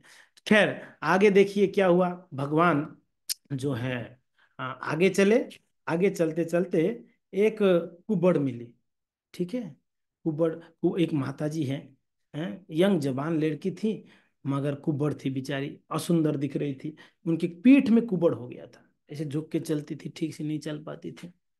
उन्होंने देखा भगवान एकदम राजमार्ग में चल गया, ये जा रही थी कंस के पास, कंस का सेवा करती थी क्या, उनको सजाती थी, कंस को एकदम अंगराग लगाती, चंदन लगाती उनको, हाँ बढ़िया से सजाती वजाती, हाँ, ब्यूटी पार्लर था इनका, कुब्जा ब्यूटी पार्लर। किनको सजाती? कंस को सजाती, कंस की शायद और रानियों को सजाती है, कुब्जा को ब्यूटी पार्लर, है कि नहीं? पन हुई आजकल की जैसा ब्यूटी पार्लर नहीं है, आप सुंदर कोई जाओगे ब्यूटी पार्लर आज में, आपको चुड़ैल बना के बाहर भेजा जाएगा। आजकल के ब्यूटी पार्लर आप देख लो, बिल्कुल चुड़ैल बना देते हैं। अरे बड़ा विचित्र है, अच्छा बाल लेके जाते हैं, बाहर आते समय बाल एकदम तांबे जैसा निकल के आता है, बाहर बाहर निकलते बड़ा विचित्र दिखते हैं भाई। है कि नहीं है? बिल्कुल सत्य बात है। मगर ऐसा नहीं थी कुब्जा का ब्यूटी पार्लर, वो सच में बहुत कलाकारी थी, वो सच में सुंदर बना देती थी किसी को। अब देख लो, भगवान को एकदम राजमार्ग में देख के रुक गई। अच्छा, सुखदेव गोस्वामी इतना सुंदर वर्णन करते हैं, सारे ग्वाले थे वहां पर, बलराम जी थे, भैया बड़े भाई दाऊ थे, सबके सामने कुब्जा बोलते, हे प्रियतम। हाँ, बिल्कुल अप्रोच कर रही है, बिना शर्म धर्म के प्रियतम बोल रहे हैं, मेरे प्रियो आप। हाँ, ऐसे करके आप अगर रास्ते में किसी आपके भाई के साथ जाओगे, किसी को बोल दो आपको, हे मेरे गर्लफ्रेंड, ऐसे बोल दो, हे मेरे प्रिया करके बोलते तो ऐसे थोड़ा, ये कोई भगवान को देख के, वे भगवान सबके प्रियतम है कि नहीं है? तो कुब्जा ने सारे शर्म धर्म छोड़ के वो प्रियतम बोल रही है। अच्छा, कुब्जा बोलते हो ठीक है, भगवान बोलते अरे प्रिय, भगवान भी बोल रही है प्रिय करके। वहां पर भैया थे, बड़े भैया दाऊ, और भी उनके सखाए थे। भगवान, भगवान सबके जो है तो प्रियतम है। तो खैर, बड़ा सुंदर वार्तालाप होती हैं, और कहते हैं कि मैं आप दोनों को सजाना चाहती हूँ। बोले सजाओ। भक्तों, ये कुब्जा क्या करी, उनके पास अंगराग था, चंदन इत्यादि, उससे बढ़िया से सजाए कृष्ण बलराम को। ऐसे वर्णन करते हैं, भगवान श्याम थे, उनको गोरे बना दी सजाकर, और गोरे दाऊ जी को श्याम बना दी सजाकर, इतना बढ़िया से सजाई। अब कृष्ण बलराम चेंज हो गए, कृष्ण दिख रहे हैं गोरे, और अब बलराम जी दिख रहे हैं काले श्याम बन के, एकदम फर्स्ट क्लास का सजा दी, सुंदर दिख रहे थे, बहुत बढ़िया, अच्छे से एकदम यहाँ पर बिंदी वगैरह लगा कर जैसे सजाते हैं ना, फर्स्ट क्लास सजा दी एकदम बढ़िया से भगवान को, बहुत सुंदर। भगवान बहुत खुश हो गए। बस खुश होके क्या करी पता है, भगवान ने कुब्जा के एक पैर के ऊपर एक पैर डाले, पैर डालकर आपने एक हाथ को यहाँ पर रखे, रख के एक हाथ को उन्होंने कुबड़ के ऊपर रखा, रख के उनको ऐसे उठाए, ये जो कुब्जा थी बिल्कुल सुंदर कन्या बन गई, एकदम अद्भुत सुंदर हो गई, उनका कुबड़ ठीक हो गया, बहुत अद्भुत चमकने लगी भगवान के स्पर्श से। और देखकर सारे मथुरावासी चकित हो गए, ये क्या हो गया, ये कुबड़ थी, इसको कोई पसंद नहीं करता था, अब एकदम सुंदर बन गई है, ऐसे लग रहा था कि मिस मिस मथुरा, मथुरा की सबसे सुंदर स्त्री बन गई कुब्जा, किनकी कृपा से, भगवान की कृपा से, बहुत सुंदर दिख रही थी। अब भगवान को कहते हैं, हे प्रियतम, आप मेरे घर चलिए। भगवान कहते हैं देखो, अभी तो मैं नहीं आ पाऊंगा, हाँ आएंगे हम जरूर, पक्का आएंगे, हम जरूर आएंगे, मगर अभी नहीं, अभी हमारा बहुत काम है। अब कुब्जा जी वहां से गई, और भगवान ने बोले कि भाई, मामा जी ने क्या क्या तैयारी किया, कल धनुष यज्ञ करेंगे, ये धनुष यज्ञ, धनुष कहाँ रखा देखते हैं चलो। जहाँ यज्ञशाला था वहां पर गए भगवान, वो गेट के पास, वो बोला गया था गेट के पास किसी को छोड़ना नहीं है, बिल्कुल नहीं छोड़ना है। मगर कृष्ण बलराम वहां गेट के पास जैसे ही पहुंचे, तो वहां पर जैसे ही रोका गया, भगवान ने सभी एक जो पहरेदार थे, सबको मार मुर के सबको वहां पर नीचे गिरा दिए, रंगशाला में, है ना, जहां पर धनुष यज्ञ होने वाला था, या जहां मल्ल युद्ध होने वाला था, कृष्ण बलराम सभी एक को वहां रंगशाला में पीटे मारे, और गए, भगवान गए एकदम बिना किसी विचार के, उस धनुष को उठाकर तोड़ डाला। जिस धनुष का नेक्स्ट दिन यज्ञ होने वाला था, पूजा होने वाला था, उसको आज भगवान ने तोड़ दिया, और तोड़ के उस धनुष की दो दो भाग हो गया, एक भाग बलराम लिए, एक भाग कृष्ण लिए, सबको मार मूर के वहां पर गिरा दिया। जिस धनुष को कई सैकड़ों लोग होके उठा नहीं पाते थे, वर्णन था ऐसा, उस धनुष को कृष्ण ने उठाकर तोड़ दिया। कंस को खबर मिला, कृष्ण ने धनुष को तोड़ दिया। जैसे कंस को ये खबर मिला, अब भय से कांपने लग गया, धनुष तोड़ दिया, ये धनुष को तो सैकड़ों लोग होकर उठा नहीं पाते थे, उसको उठाने साहस नहीं रखते थे, वो धनुष को एक लड़का तोड़ दिया। ओहो, अभी रात भर कंस को नींद नहीं है। मैंने बताया था दो कारण से नींद नहीं आती है, एक बहुत आनंद की बात हो जाए तो नींद नहीं आती, दूसरा एक बहुत दुख की बात है, ये भय के कारण नींद नहीं आ रही है अभी। धनुष तोड़ दिया, रात भर कृष्ण कृष्ण कृष्ण भय से बोल रहा था, थोड़ा खुड़ुक होता था ना कहीं से, पंखा का आवाज आता तब कहीं कृष्ण तो नहीं आ गया, डर रहा था, कम से रात भर डर के बैठा हुआ, बिल्कुल डर रहा था। तो भक्तों, अब जैसे सुबह हुई, जो है कृष्ण बलराम तो रात को ये सब तोड़ फाड़ के मारपुर के आ गए थे अपना, वापस जहां पर वो गार्डन में रुकना था रुक गए। सुबह सुबह ये लोग जो है बोले चलो चलते हैं, मामा जी के वहां चलते हैं, धनुष यज्ञ में भाग लेंगे, मल्ल युद्ध देखेंगे। इनको क्या पता है कि मल्ल युद्ध इनसे ही कराने वाले हैं करके, इनको तो लगा मल्ल युद्ध देखेंगे हम लोग, बड़े बड़े योद्धा होंगे, WWF से आए होंगे, ई से आए होंगे, लोग सब लड़ेंगे, है कि नहीं? ये तो इस भाव से गए थे, मगर पता बाद में पता चला इनको ही लड़वा दिया। तो गए कन्हैया कृष्ण बलराम गए। भक्तों हुआ क्या, कंस ने बिल्कुल प्लानिंग करके गेट के पास एक हाथी को खड़ा कर दिए थे। वो हाथी 10,000 हाथियों का बल रहने वाला हाथी था। वो एक हाथी में कितना शक्ति था, 10,000 हाथी का शक्ति लिया हुआ वो हाथी। उनका नाम था कुबल्य पीड़ा। कुबल्य पीड़ हाथी। और महाबत ऊपर बैठा हुआ था, महाबत जो हाथी को चलाने वाला। वो तो तैयार थे, कृष्ण आएंगे तो यहीं से मार दिया जाएगा, हाथी कुचल देगा उनको करके कृष्ण बलराम को। गेट के पास खड़े कृष्ण बलराम जैसे आए एकदम रोक दिया गया। दे साइड छोड़ रहे, हाथी को हट जाओ, कृष्ण कहते हैं। हाथी एकदम चिल्लाने लगा। और कृष्ण को मारने के लिए हाथी एकदम अपना सूंड को जैसे बढ़ाया, भगवान ने हाथी को उठाया, पटक के नीचे पीटा। हाथी को उठा के पीटे तो हाथी खून उगल के मर गया। अब देख लो, 10,000 हाथी का बल लिया हुआ हाथी को भगवान ने उठा के पटक के मार दिए, खून उगल के खत्म। हेलो कृष्णचंद्र भगवान की। ये है भगवान का पराक्रम। भक्तों, हाथी को मारने के बाद हाथी का दो दांत होता है, वो दोनों दांत को उखाड़ दिए। उखाड़ के एक बलराम जी पकड़े, एक कन्हैया पकड़े कृष्ण। दोनों हाथी की दांत में कल जो युद्ध किए थे रात को, वो धनुष को तोड़ के दोनों ने पकड़ा था एक एक खंड। आज हाथी की दांत पकड़े। बस वो हाथी के दांत काफी है, अभी तक तो अस्त्र लिए ही नहीं है भगवान, अब तक अस्त्र नहीं लिया। देखो, अब उस हाथी के दांत से जितने लोग आते थे, अरे मारो मारो भगवान, सबको मार पीट के सबको ये कर दिए। और यज्ञशाला के अंदर प्रवेश किया, तो ग्वाले भी थे उनके साथ में, सारे ब्रजवासी जो आए थे उनके साथ में, सब लोग एंट्री किए, चलो हटाओ। सब लोग मार मुर के अंदर चले गए। अंदर जाने के बाद अब जो है, बड़ा भीड़ था, मथुरावासी आके बैठे हुए थे, जैसे आप क्रिकेट ग्राउंड में देखोगे बहुत लोग बैठते हैं, बीच में खेल होता, वैसे ही स्थिति था। हाँ, बीच में मल्ल योद्धाओं को उतारा गया था युद्ध करने के लिए। तो वहां पर थे चाणूर थे, मुष्टिक थे, कूट थे। हाँ, ये सब अलग अलग, हाँ, योद्धा है बड़े बड़े। एक एक योद्धा या एक एक मल्ल योद्धा, उनको भी कहते हैं कि एक एक के पास 10-10 हजार हाथियों का बल जैसा शक्ति था उन मल्ल योद्धाओं के पास। यानी इनके साथ कोई लड़ नहीं पाता था, बड़े सशक्त थे ये लोग। तो बोले चलो, हो जाए मल्ल, कृष्ण चलो, आ जाओ। कृष्ण बलराम को बुलाया गया, ये चाणूर मुष्टिक उन्होंने बुलाए। कृष्ण बलराम बोले चलो हो जाए। कृष्ण बलराम को युद्ध के लिए ललकारे जब आए, भक्तों जैसे कृष्ण बलराम मल्ल युद्ध करने के लिए आए, आधे लोग चले गए। बोले कि ये कम से बदमाश है, इसको थोड़ा भी दया नहीं है, छोटे छोटे नन्हे नन्हे बच्चों को इन लोग से मरवाना चाहता है, युद्ध करवाना चाहता है, कैसे संभव है? बराबर का होना चाहिए, युद्ध करने वाला बराबर का होगा तब आए। ये तो बच्चे हैं, इनके साथ कैसे ये लड़ेंगे, ये तो एक मुक्का में मार देंगे इन बच्चों को। कुछ लोग का हार्ट पहले ही ब्रोक हो गया, पहले दिल टूट गया कि अब बच्चों को मार देगा, ये चले गए, बोले रहना ही नहीं है दुख के। कुछ लोग बोलते कि मजा आएगा आज, आज मजा आएगा देखना, इन्होंने घासुर को, बक्कासुर को, पुतना को, सबको मारा है, आज इनको मारेगा पीटेगा, देखना मजा आ जाएगा। युद्ध देखने को बड़े बड़े उत्सुक थे कुछ लोग, है ना। कुछ लोगों को पिक्चर में फाइटिंग सीन अच्छा लगता है, बोले अब जो है सलमान खान उठा के पटकेगा देखना। हाँ, ऐसा होता है कोई युद्ध। तो वैसे कुछ लोग बोलते हैं कि आओ कृष्ण मजा आएगा देखना, खूब पिटेंगे आज। कुछ लोग तो इस भाव में रुक गए। कुछ लोग वहीं बैठकर कंस को खूब श्राप दे रहे, कंस का आज ही वध हो जाना चाहिए, आज ही मर जाए। हाँ, उसके घर में आग लग जाए, कोई माता लोग झगड़ा करते कभी कोई श्राप नहीं देते, तेरे घर में आग लग जाए, तेरे को कीड़ा पड़ जाए, है ना?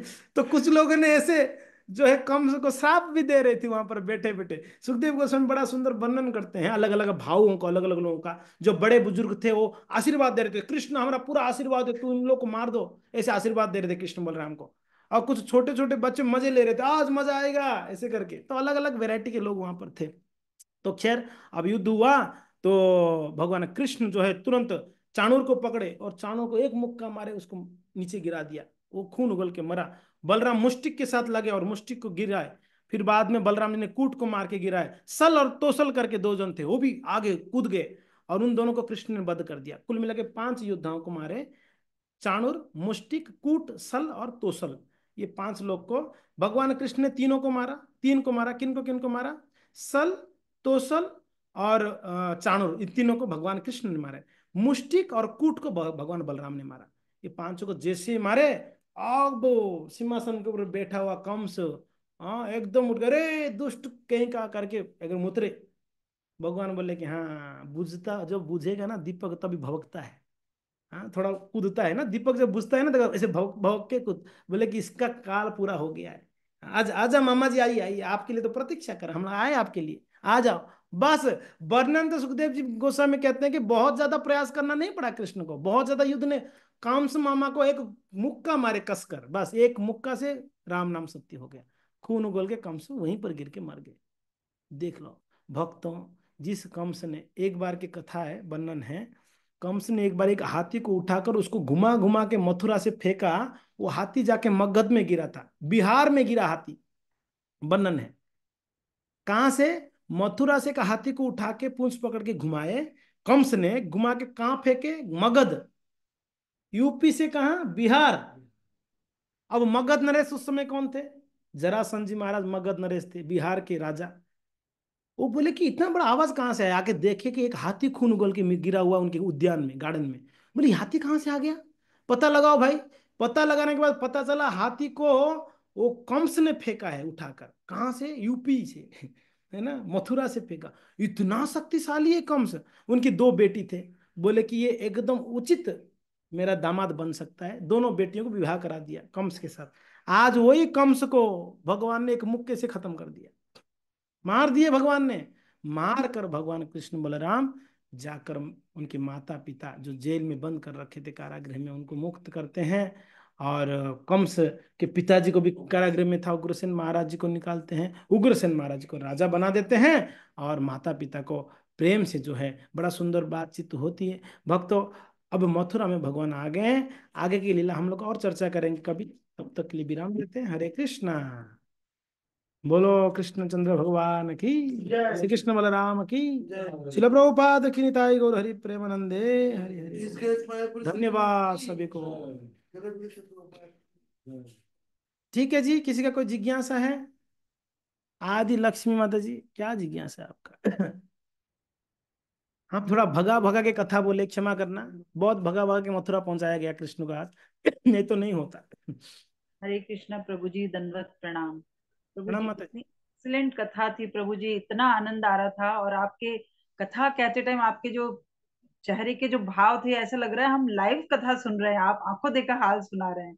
बहुत ही आनंद आया प्रभु जी। आप रोज इसी तरह से कार्तिक के बाद भी कोई ऐसा एक टॉपिक पे क्लास रखिए जो हम रोज अटेंड करें और आनंद लें। प्रभु जी, आपने जैसे इसमें बोला कि दो ही लोगों को नींद नहीं आती, एक तो बहुत सुखी होते हैं या एक बहुत दुखी होते हैं। तो मुझे कथा सुनते टाइम बीच बीच में ऐसे आंखें आ रही थी कि 2 मिनट के लिए वीडियो ऑफ करके आंखें मलनी पड़ रही थी कि नींद क्यों आ रही है। ऐसा क्यों होता है प्रभु जी? क्या बढ़िया नींद आता है कथा में, अद्भुत नींद आती है, ये नींद तो दवाई खाने से। हाँ। और हम क्यों सोचे कि आती है क्यों अगर आ रही आपका नहीं है। प्रश्न है, क्यों आती है अगर आपका प्रश्न है, एक्चुअली कुंभकर्ण की पत्नी है ये निद्रा देवी, उन्होंने श्राप दिया भगवान बलराम राम जी को। राम जी ने जब कुंभकर्ण का वध कर दिए थे, कुंभकर्ण की पत्नी निद्रा देवी बड़े नाराज हो गई।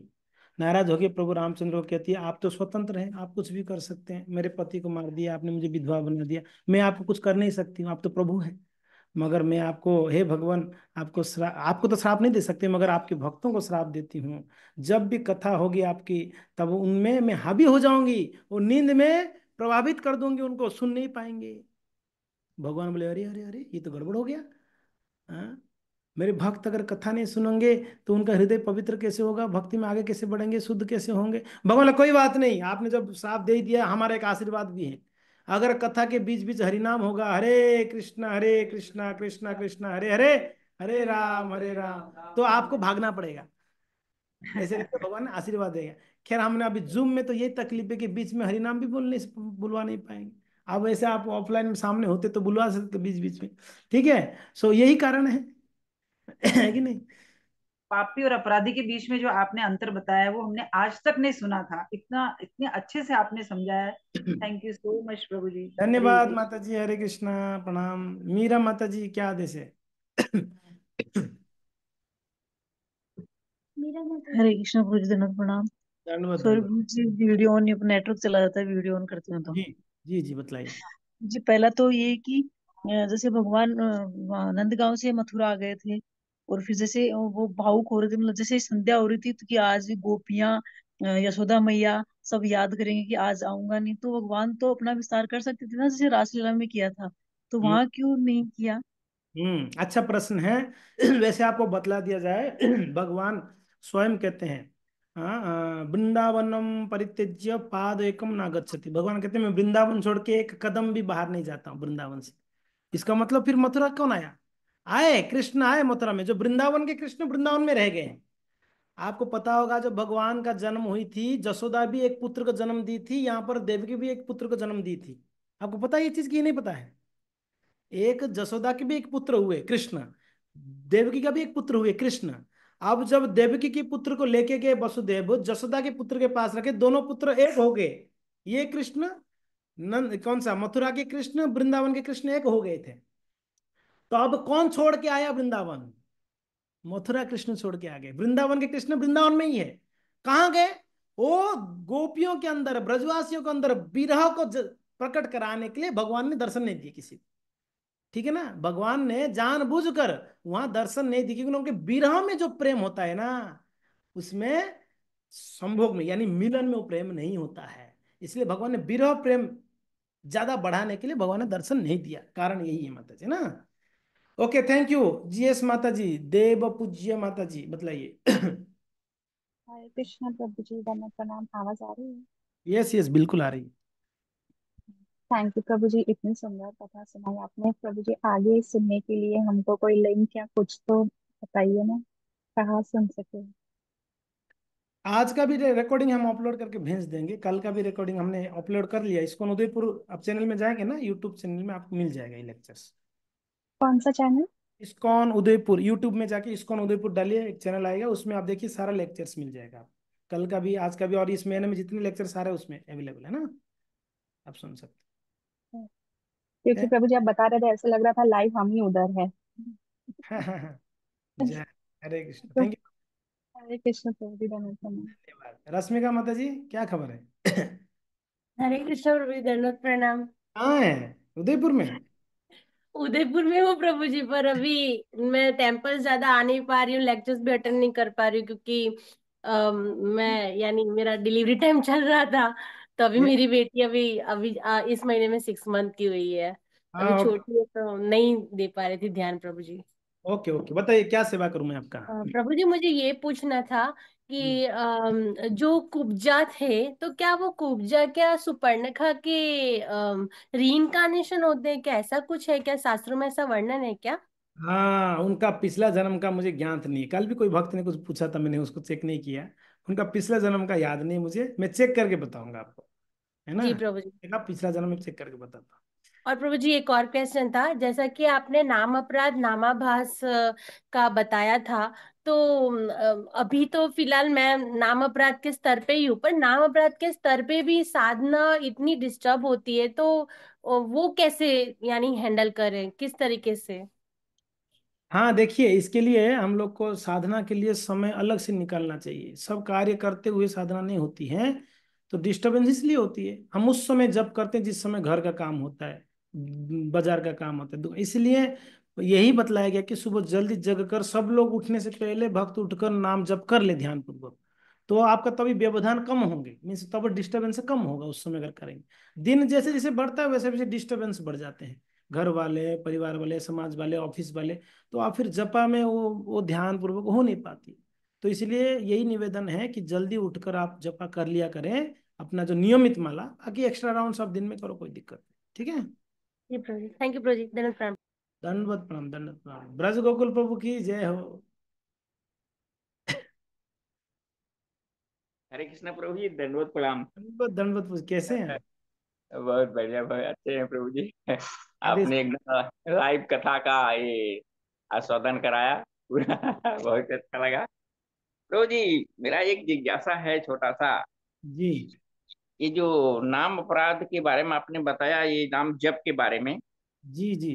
तो ये नामाभास और नाम अपराध युक्त ये जो है, ये दोनों हाँ, में डिफरेंस कैसे हम समझ पाए कि डिफरेंस क्या है, कैसे? अभी हम लोग अपराध में तो है, नाम अपराध ही कर रहे हैं, लेकिन बिल्कुल है। नामाभास पहुंचेंगे कैसे और उसको जानेंगे कैसे कि हम पहुंच रहे हैं कि नहीं पहुंच? हाँ, तो अच्छा प्रश्न है प्रभु जी का, नामाभास के स्तर पर कैसे पहुंचेंगे। तो अपराध शून्य होके, अपराध शून्य है लौय कृष्ण नाम। कृष्ण माता, कृष्ण पिता, कृष्ण प्राणधन।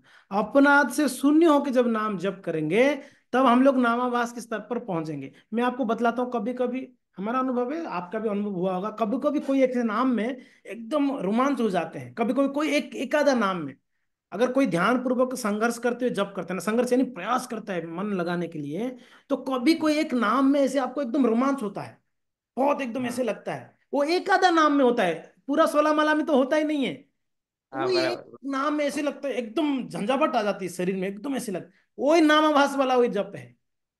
और उस नाम में बहुत आनंद मिलता है, बहुत आनंद मिलता है, अरे क्या नाम है। मगर वो नाम हाँ, को वापस करने के लिए हम प्रयास करते हैं, वो वापस होता ही नहीं है। सही बात तो है। वही जो नाम है ना, जो मैं बोला ना, कभी कभी वो नाम होती है, वो नाम नामाभास वाला। अगर वो 16 माला का पूरा 16 माला ऐसा नाम होगा तो सोचिए क्या आनंद आएगा, अद्भुत ना। हाँ? तो उसको उसको नामाभास का, ये जो अपराध मुक्त होकर हम लोग एकदम बिल्कुल भगवान के चरणारविंद में ध्यान लगाकर हम लोग जब नाम में स्मरण करते हैं, तब वो कभी कभी वो नाम हो जाती है। तो इसीलिए हम लोग अगर ध्यान नहीं देंगे जपने के लिए, जपने 16 माला करना है, तो हमारा नामाभास के स्तर पे पहुंच ही नहीं पाएगा, प्रयास करनी पड़ेगी। मेरा तो ये सेमिनार जो है, ये तो मैंने बहुत कम, अब बहुत सारा स्लाइड्स और बाकी है। हो सकता है मैं बीच में कभी सिर्फ इसी टॉपिक को एक बार क्लास ले लूँ ना, तो ये पूरा हो सकता है। हाँ हाँ। कैसे जप के स्तर को सुधारा जा सकता है और कैसे नामाभास तक पहुंच पाएंगे, उसके लिए बहुत सुंदर सुंदर ये हैं, टिप्स हैं। हम कभी ओ। चर्चा करेंगे इसके बारे में, और है ना। हाँ हाँ हाँ, ठीक है प्रभु जी, कभी एक क्लास ले लीजिएगा। हाँ। हाँ डेफिनेटली, 100% लेंगे, 100%। ठीक है जी। धन्यवाद, धन्यवाद। हरे कृष्ण। मीरा माता जी, मीरा भक्ति माता जी, वाह। आदेश करिए माता जी। प्रभु जी दंडवत प्रणाम। दंडवत, दंडवत। प्रभु जी, ये जैसे हम सुबह 4 बजे उठते हैं तो भगवान की सेवा करते, तो हमको सेवा करते करते 7 बज जाता है। जी। तो फिर नाम जपने में तो टाइम मतलब दिनचर्या हो जाती है। क्या भगवान की सेवा जरूरी है और नाम क्या भी जरूरी नहीं है। नहीं नहीं, हम में पूछा हाँ, क्या सेवा करते 7 बजे तो। तो ऐसे जैसे भगवान जी को जगाया, नहलाया धुलाया, आरती पूजा करा, 7 बजे? भगवान को भोग लगाया। कितना कितना बजे से कितना बजे तक करते हैं ये सब? तो जैसे हम 4 बजे उठते हैं तो आज पहले तो अपने। हाँ। सुनिए, हाँ सभी प्रभु जी। सभी एक गृहस्थ भक्तों के लिए हमारा एक निवेदन है, हाँ बहुत ज्यादा सेवाओं को बढ़ाइए मत। हमारा हाँ। नाम जप ज्यादा महत्वपूर्ण है। ठीक है ना। अच्छा। हाँ, हाँ सुबह का नाम, इसीलिए सुबह क्या करिए, आप भगवान को जगा कर मंगला कर लो। मंगला अच्छा। करने के बाद बैठ के जप करो। मंगला आरती भी शॉर्ट मंगला आरती, ऐसा नहीं कि आधा घंटे तक आप आरती कर रहे हो, ऐसा नहीं। हाँ हाँ। 10-15 मिनट अच्छा। में आपका आरती हो जावे भगवान का। हाँ आरती हाँ करने के बाद आप तुलसी माने को जल प्रदान करके बैठ के हाँ। भगवान को जप करिए। 7 बजे तक जप करने के बाद फिर भगवान को आप, उसके बाद आपको अगर समय है, अभिषेक करिए, हाँ। श्रृंगार करिए, भोग लगाओ, सारा बाद में। आपको 7 बजे से पहले पहले 16 माला होना कंपलसरी है, कर लेना चाहिए। तो इसके लिए आप मंगला कर लो 4:30 बजे, फिर बैठ के जप करो। ठीक है। हाँ हाँ। और प्रभु जी एक क्वेश्चन और है। जी। जैसे वो जो कौन से महाराज भक्ति विनोद ठाकुर थे जो भगवान की लीला को दर्शन कर रहे थे, वो तो रूप गोस्वामी थे।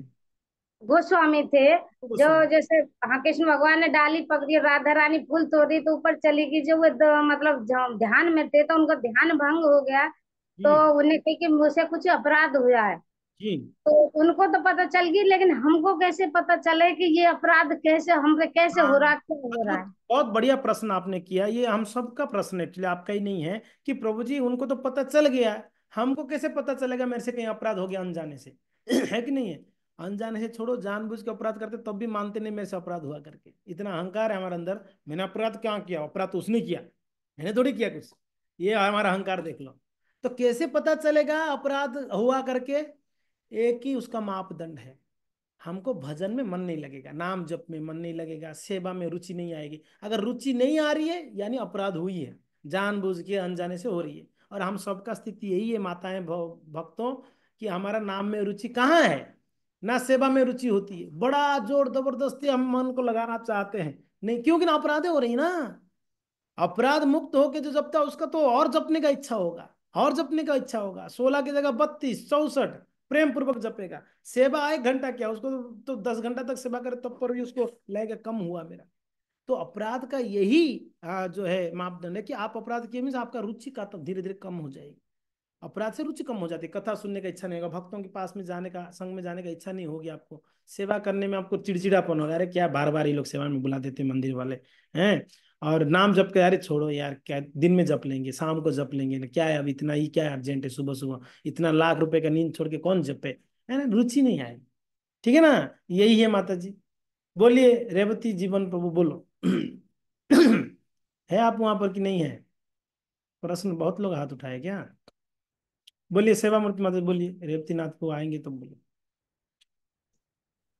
हरे कृष्ण। प्रणाम प्रभु जी। प्रणाम प्रभु जी, प्रणाम। आप जब कथा करते हो यूं लगता है कि जब कृष्ण ने यहाँ जन्म लिया होगा तब आप भी थे उनके साथ लीलाएं करने में। और अभी वापस आपने मतलब यहाँ हमारा उद्धार करने के लिए उदयपुर में आए हो। प्रभु जी, बहुत ही सुंदर कथा, बहुत ही सुंदर कथा, अंदर लीला में डुबा देते हो आप। दूसरा मेरा ये क्वेश्चन, जिज्ञासा एक उत्पन्न हो गई थी, वैसे तो लीला थी तो इसमें कोई, पर आपने जब कहा ना यशोदा मैया ने भी पुत्र को जन्म दिया था, प्रभु जी मैंने हमेशा ये सुना कि वो लड़की को जन्म दिया था, यशोदा मैया ने जो माँ हम्म। फेंक दिया था उन्होंने, कंस ने वो। जी जी, समझ गया मैं आपका प्रश्न। नहीं, वहां पर दो जन को जन्म लिए थे, यशोदा, एक बेटा और एक बेटी, दोनों का जन्म हुआ था यशोदा के। तो बेटा जो है, बेटी को तो लेके आ गए थे, और बेटा जो है इनकी बेटा से दोनों कृष्ण मिल गए थे, तो ये वर्णन है। भागवत में ऐसा हाँ, नहीं है, दूसरे दूसरे गर्ग संहिता इत्यादि में ऐसे वर्णन किया गया। ओके। ठीक है, धन्यवाद माता जी, हरे कृष्णा। पावनी गौरी माता जी, रेवती जी उनको 1 मिनट रुक जाओ। समय बहुत हो गया भक्तों। हरे कृष्णा, दंडवत प्रणाम प्रभु जी। धन्यवाद धन्यवाद। प्रभु जी, आप बताए ना कि अपराध से आत्मा को आवृत्ति करते हैं। आवृत्ति मतलब? हम मीन्स आत्मा का इफेक्ट होगा, आत्मा दुखी हो जाएगा, शरीर दुखी नहीं होगा, आत्मा दुखी हो जाएगा। ठीक है ना, आत्मा का पतन होगी, शरीर का पतन नहीं। पाप करने से शरीर का पतन होता है, मनुष्य जन्म के बाद आप पाप किया होगा तो गधा कुत्ता बन जाओगे, शरीर का पतन हो गया, आत्मा तो वही है। मगर अपराध करोगे तो आत्मा दुखी हो जाएगी, है ना, उसको प्रसन्नता नहीं मिलेगी, इसलिए आत्मा को इफेक्ट करता है। ठीक है ना। प्रभु जी, हम्म। कृष्ण। दंडवत दंडवत। जी रेवती जीवन को बोला, बताइए। हरे कृष्णा, धन्यवाद, प्रणाम प्रभु। दंडवत प्रभु जी, दंडवत। प्रभु जी, शुक्रवार को मेरी सेवा रहती है, निश्चित सेवा, और मेरा टेम्पल दूर है 12 किलोमीटर। जी तो आपसे रिक्वेस्ट ये है कि मेरा आज तो जो अभी आपका जो अभी लेक्चर था वो तो यूट्यूब पे सुन लूंगा मैं। जी जी जी। तो मेरी जिज्ञासा ये थी कि क्या राधा रानी को एक छोटी बहन थी, हाँ, उनका नाम क्या था? चंद्रावली। सॉरी, चंद्रावली। चंद्रावली। तो हम्म। ये अपने वृंदावन के अंदर जो मंदिर है राधा गोपीनाथ में, वहीं ये विग्रह है ना? नहीं, आ, सुनिए। श्री कृष्ण और राधा, और हाँ, वहां पर चंद्रावली है क्या? वहां पर कौन से मंदिर में है चंद्रावली का? वही है ना, वो राधा गोपीनाथ में ही है ना, हम्म। वृंदावन में। ध्यान में नहीं, चंद्रावली का वहां पर विग्रह है ना? नहीं नहीं, चंद्रावली का वहां विग्रह नहीं होगा ठीक है, भाई। फिर राधा माता का चंद्रावली, चंद्रावली राधा रानी का हमेशा 36 का आंकड़ा चलता है इन दोनों का, ये आसपास हो ही नहीं सकते। हाँ, है दोनों बहन, मगर कृष्ण को सुख देने के लिए दोनों में कंपटीशन चलता है, कौन ज्यादा कृष्ण को सुख दे सकता है। हरे कृष्णा। ठीक है, धन्यवाद। चलो, और बस लास्ट 2 ले लो। विनय मोहिनी माता जी, कौन बताइए। हरे कृष्ण प्रभु जी, कांचन प्रणाम। प्रणाम माता प्रभु जी जी। मेरा प्रभु जी मेरा क्वेश्चन ये था कि जैसे मॉर्निंग में क्योंकि हम लोग गृहस्थ है तो मॉर्निंग में जल्दी चैंटिंग करने के लिए हम लोग 6 बजे तक माला कंप्लीट करने का प्रयास करते हैं। तो 8 बजे तक जैसे हम लोग बच्चे लोगों को ऑफिस स्कूल भेजने के बाद में फिर मंगला आरती करते हैं। तो हम्म। ये क्रम ठीक है या पहले मंगला आरती करके फिर चैंटिंग करना पड़ेगा? हाँ देखिए, मंगला आरती सूर्य उदय से पहले पहले होना चाहिए, तो आप 7 सवा 7 तक कर लेनी चाहिए मंगला आरती।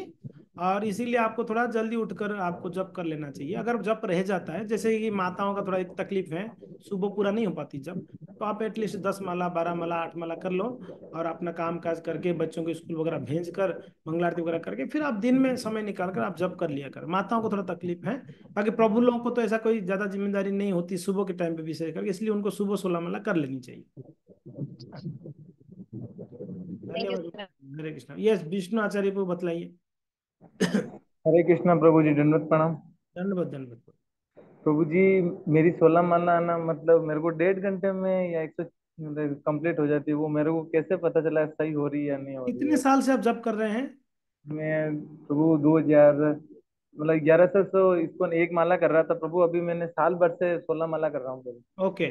तो आप जब आप कहाँ कहाँ से हैं? मैं प्रभु जी अपने ब्यावर जिले में अपने लांबिया गांव है, अंबुजा सीमेंट में सर्विस करता हूँ मैं, इलेक्ट्रीशियन से। ओके। तो सुनिए, जब आपका ठीक हो रहा नहीं हो रहा है, कोई वैष्णव के आसपास बैठ के जपेंगे तो पता चलेगा। एक काम करिए, आप जी हमारा प्रभु। सुबह जप होती है, जपा सेशन होती है इसी आईडी पासवर्ड यार यही लिंक में। सुबह हमारा 5:15 से हमारा 6:30 बजे तक जप होती है। इसी लिंक में अगर जी आप ज्वाइन करेंगे तो आप इसमें ज्वाइन करके एक बार प्रभुपा जी के साथ जप करिए, देखिए आपका जप में क्या कमी है, आपको पता चल जाएगा। 1-2 दिन जप करिए आप साथ में, तो हो सकता है आपको पता चले, है ना। जी जी, मैं क्या सुबह 4 बजे उठ जाता हूँ, घोर नित्यार प्रभु जी की सेवा है, तो उसके बाद मैं फ्री हो जाता हूँ, तो जब मैं लग जाता हूँ। आप लगभग 5:15 बजे तक, वैसे तो हमारा इसी लिंक में 4:30 बजे जगन्नाथ जी का मंगल आरती दर्शन भी होती है भक्तों को, और उसके बाद बैठ के जप करते हैं कुछ भक्त। तो आप एक बार ज्वाइन करके चेक करो आपका जपा में कहाँ पर छूट रहा है, वो आपको पता भी चल जाएगा ना। जी प्रभु जी, हरे कृष्णा। हरे कृष्णा प्रभु, हरे कृष्णा। ये माता जी, जगत पालिका माता जी।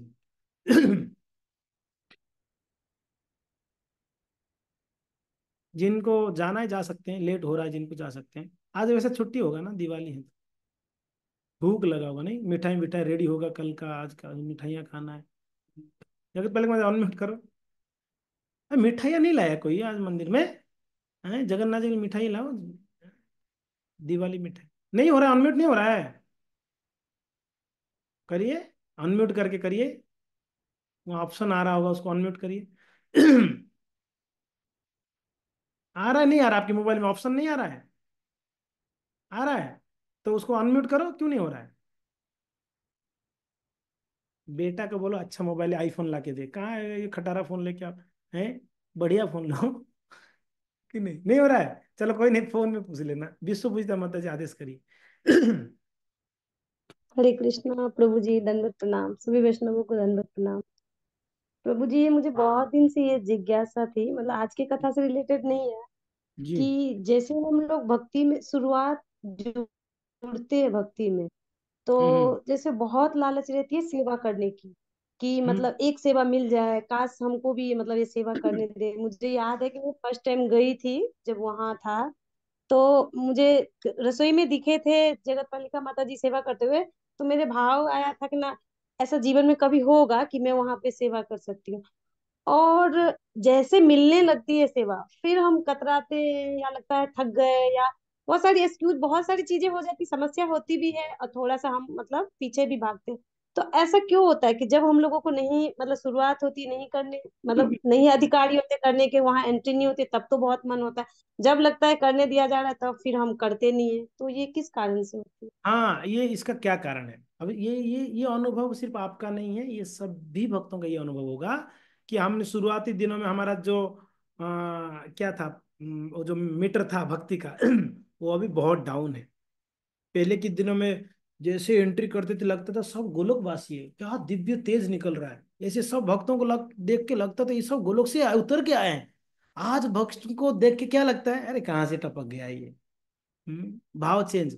सेवा, उस समय तो सेवा के लिए मरते थे, हमको कब ऐसा सेवा मिलेगा। अब सेवा जब मिल गया तब हम कतराते हैं, हम दूर भागते हैं, हम करने की इच्छा नहीं होता है। कारण क्या है? एक कारण है अपराध। अपराध इतना, सभी में यही कारण है माता जी।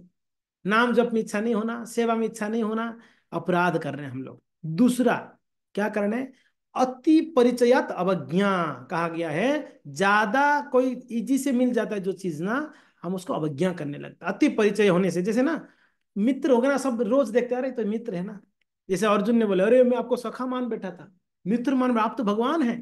हाँ, तो अर्जुन बोलते मैं सखा, क्यों ना ये अति परिचय आता अवज्ञा, ज्यादा परिचय है ना हम अवज्ञा करते हैं। कोई वैष्णव से ज्यादा क्लोज होते हैं तो फिर फ्रेंडली हमने बातें करने लगता है, अरे यार अरे इधर आ जाओ ऐसे, क्योंकि ना हमने अति परिचय हो गया ना। इसलिए एक तो हमने यूज टू हो गए उस सेवाओं से, बहुत ज्यादा परिचय हो गया ना, अरे मुझे पता है, ज्यादा आप मत सिखाओ प्रभु जी, मुझे पता है सब कुछ। अति परिचय आता अवज्ञा। दूसरा अपराध, हम अपराध करते हैं, सेवा अपराध, वैष्णव अपराध। अपराधों का मैंने चर्चा करूंगा, अगर ये सेमिनार को आगे बढ़ाया जाएगा कभी तो उसमें अपराधों का चर्चा, क्या क्या अपराध है, किस प्रकार से होती है।